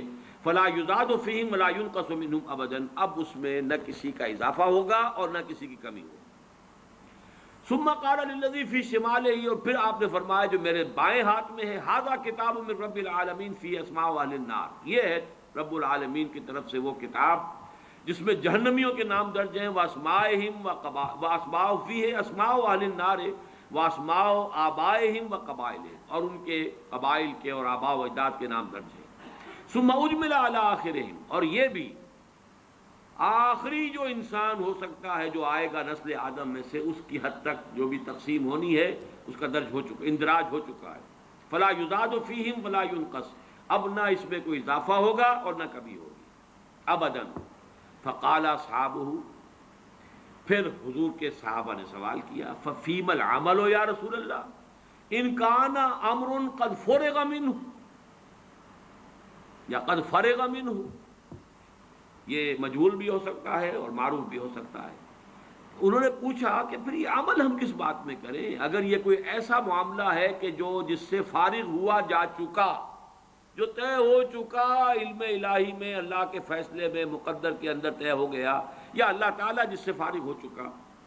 فقال صددوا وقاربوا، دو الفاظ بڑے اہم ہیں، سیدھے کرنے کی کوشش کرتے رہو، سددوا، سداد کہتے ہیں سیدھا کرنا، تو سیدھا راستہ کرنے کی کوشش کرتے رہو۔ تمہارے اندر کوئی ٹیڑھ اگر ہے خلقت کے اندر، کوشش کرو اسے سیدھا کرو، جتنے بھی امکان کی حد تم کر سکتے ہو سیدھا کرو۔ اور قارب، مقاربت، قریب قریب بہتر لانے کی کوشش کرو، خیر کی طرف، بھلائی کی طرف۔ پھر وہی آیت ذہن میں رکھیے، فاما من اعطى واتقى وصدق بالحسنى، کوشش اس کی کرو، فسنيسره لليسرى، واما من بخل واستغنى وكذب بالحسنى فسنيسره للعسرى۔ میں پچھلی مرتبہ آپ کو بتا چکا ہوں کہ اس میں واقعہ یہ ہے کہ شاکلہ 95% شاکلہ ہے انسان، لیکن ایک فری چوائس ہے، کوشش ہے، جد و جہد ہے، وہ سٹرگل جو ہو رہی ہے اندر اس خول کے اندر، وہ اللہ جانتا ہے۔ کیا گیون تھا وہ اللہ جانتا ہے، کیا کوشش اس نے کی وہ اللہ جانتا ہے، اور ہر شخص کی پرسنل اسسمنٹ ہوگی۔ کلہم آتی ہے یوم القیامت فردا، ہر انسان کو، ہر ذی نفس کو اللہ کی عدالت میں حاضر ہونا انفرادی سطح، ہر شخص اپنی ذاتی اعتبار سے، اور اس کا جو بھی گیون تھا، لا یکلف اللہ نفسا الا وسعها، سددوا وقاربوا، فإن صاحب الجنة يختم له بعمل أهل الجنة وإن عمل أي عمل، وإن صاحب النار يختم له بعمل أهل النار وإن عمل أي عمل۔ ثم قال رسول اللہ صلی اللہ علیہ وسلم بِيَدَيْهِ فَنَبَذَهُمَا، پھر آپ نے دونوں ہاتھ جو ہیں ان کو اشارہ کر کے کہا، فَرِغَ رَبُّكُم مِّنَ الْعِبَادِ فَرِيقٌ فِي الْجَنَّةِ وَفَرِيقٌ فِي السَّعِيرِ، تمہارا رب فارغ ہو چکا ہے، اس کے علم میں یہ طے ہے کہ کون ہے، ایک جماعت ہے کہ جو جنت میں جانے والی، ایک جماعت ہے کہ جو جہنم میں جانے والی۔ کہ پھر نوٹ کر لیجئے اس حدیث کو علم الہی پر، یہ ساری احادیث جو ہے، اس کے اوپر جو میں نے ٹائٹل قائم کیا تھا، اس کو دوبارہ ذرا وہ اس کا جو ٹائٹل والا شیٹ ہے وہ لگا دو۔ اللہ کا علم کامل بھی ہے اور قدیم بھی، اور آن واحد میں کل کون و مکان اور ماضی، حال اور مستقبل سب کو محیط بھی۔ اسی کو قرآن اور حدیث میں الکتاب سے بھی تعبیر کیا گیا ہے، جس میں درج کوئی شے غلط نہیں ہو سکتی۔ البتہ اللہ کا یہ علم قدیم و قطعی، پری نالج، جبر محض، پری ڈیسٹینیشن یا فیٹلزم کو مستلزم نہیں ہے، یہ ہے اس کا لب لباب۔ بہرحال یہ جو حدیث تھی کہ اللہ تعالیٰ فارغ ہو چکا ہے، فرغ ربکم من العباد فریق فی الجنۃ و فریق فی السعیر، یہ قرآن مجید کے الفاظ ہیں، رواہ ترمذی رحمہ اللہ۔ اب اس کی حدیث نمبر 19، ٹائم تو زیادہ ہو رہا ہے لیکن یہ کہ آج اس کو ختم کر دیں، تھوڑا سا مزید دوں گا۔ یا بس یہ کہ صرف یہ ایک حدیث پڑھ لیتے ہیں. ویسے یہ نوٹ کر لیں کہ اگلے اتوار کو تو ہمارا ناغا لا محالہ وہ رہنا، اس لیے کہ وہ اب عاشورے کا دن ہوگا، اور عاشورہ جو ہے وہ تو اب وہ قیامت صغریٰ کی بجائے بھی قیامت کبریٰ بنتا جا رہا ہے. اللہ تعالیٰ خیر سے گزار دے، کیونکہ بہت کچھ زندگی معطل ہوگی، لہذا اس نظام کو بھی ہم اس میں درس کو بھی اس کا داغا کریں گے. آج چاہیں تو ذرا زیادہ وقت لگا لیں، سوال جواب کی نشست بھی ہو جائے، کیونکہ اس کے بعد بھی شاید ایک اور اتوار میں حاضر نہ ہو سکوں، لیکن درس ہوگا انشاءاللہ. البتہ پہلا جو اب اتوار آ رہا ہے وہ غالباً 18 کو ہے، وہ عاشورے کا دن ہے، اس روز درس نہیں ہوگا.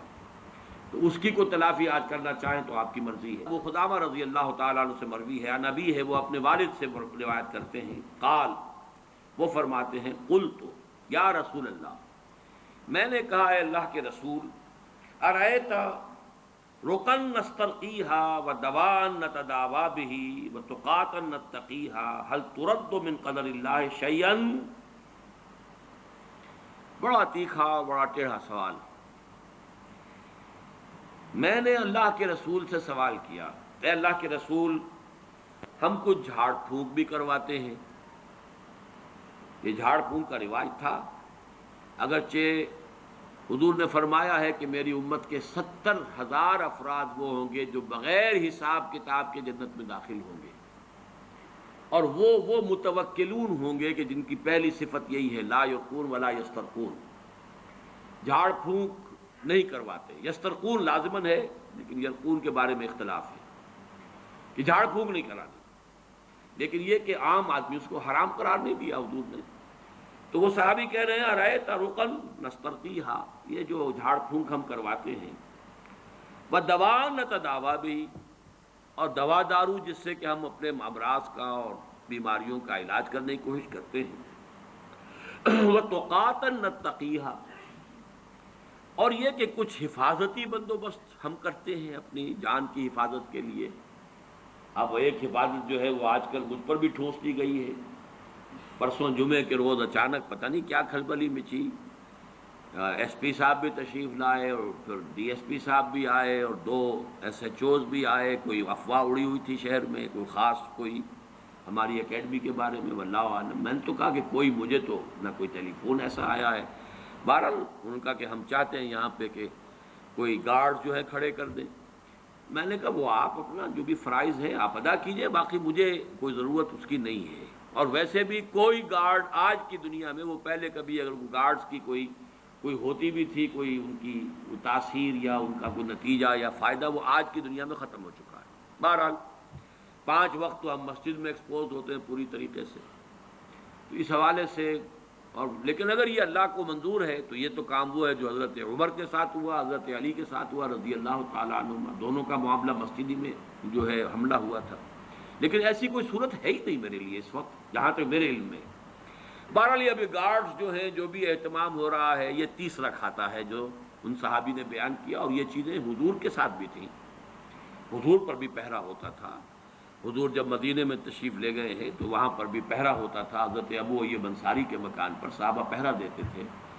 البتہ اس کے بعد جب کوئی آیت نازل ہوئی ہے، غالباً وہ روایت پوری طرح تو ذہن میں مستحضر نہیں ہے، واللہ یعصمک من الناس، تو پھر حضور نے کہہ دیا کہ اب میرے لیے ان پہروں کا اہتمام نہ کرو، کیونکہ اللہ تعالیٰ نے یہ وعدہ اور ذمہ داری لے لی ہے، اللہ تمہیں بچائے گا انسانوں سے. اے نبی، اللہ بچائے گا آپ کو لوگوں سے.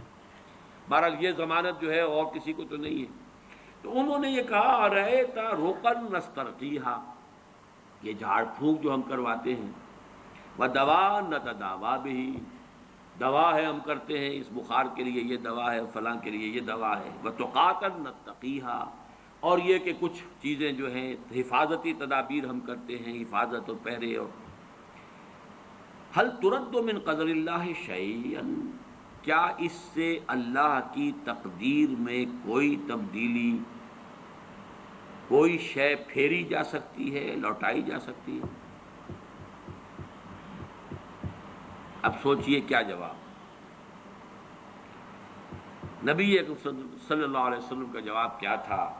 قال ہی من قدر اللہ، حضور نے فرمایا یہ خود اللہ کی قدر میں ہے. یعنی تمہاری محنت، تمہاری کوشش، تمہاری جد و جہد اس کی نفی نہیں ہے، یہ خود اس اللہ کے علم کے اندر درج ہے۔ اس حوالے سے یہ اس قدر کے، اس تقدیر کے منافی ہے ہی نہیں۔ گویا کہ عالم اسباب کا استعمال، عالم اسباب میں جد و جہد کرنا، یہ ہرگز منافی نہیں ہے اس ایمان بالقدر کے۔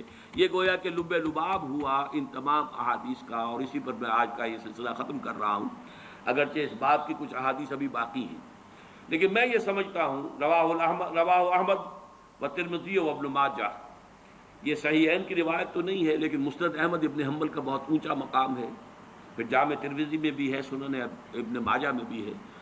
یہ حدیث جو ہے آخری میں سمجھتا ہوں کہ اس پہلو سے کہ اس نے عقدے کو اور کھول دیا کہ یہ سب کچھ اللہ کی تقدیر ہی کا حصہ ہے، یہ مقادیر کے اندر معین چیزیں ہیں، لہذا جد و جہد السعی منا والاتمام من اللہ، سعی کرنا ہمارے ذمے، ارادہ کرنا ہمارے ذمے، سعی کرنا ہمارے ذمے، نتیجہ ہونا نکلنا یہ اللہ کے ہاتھ۔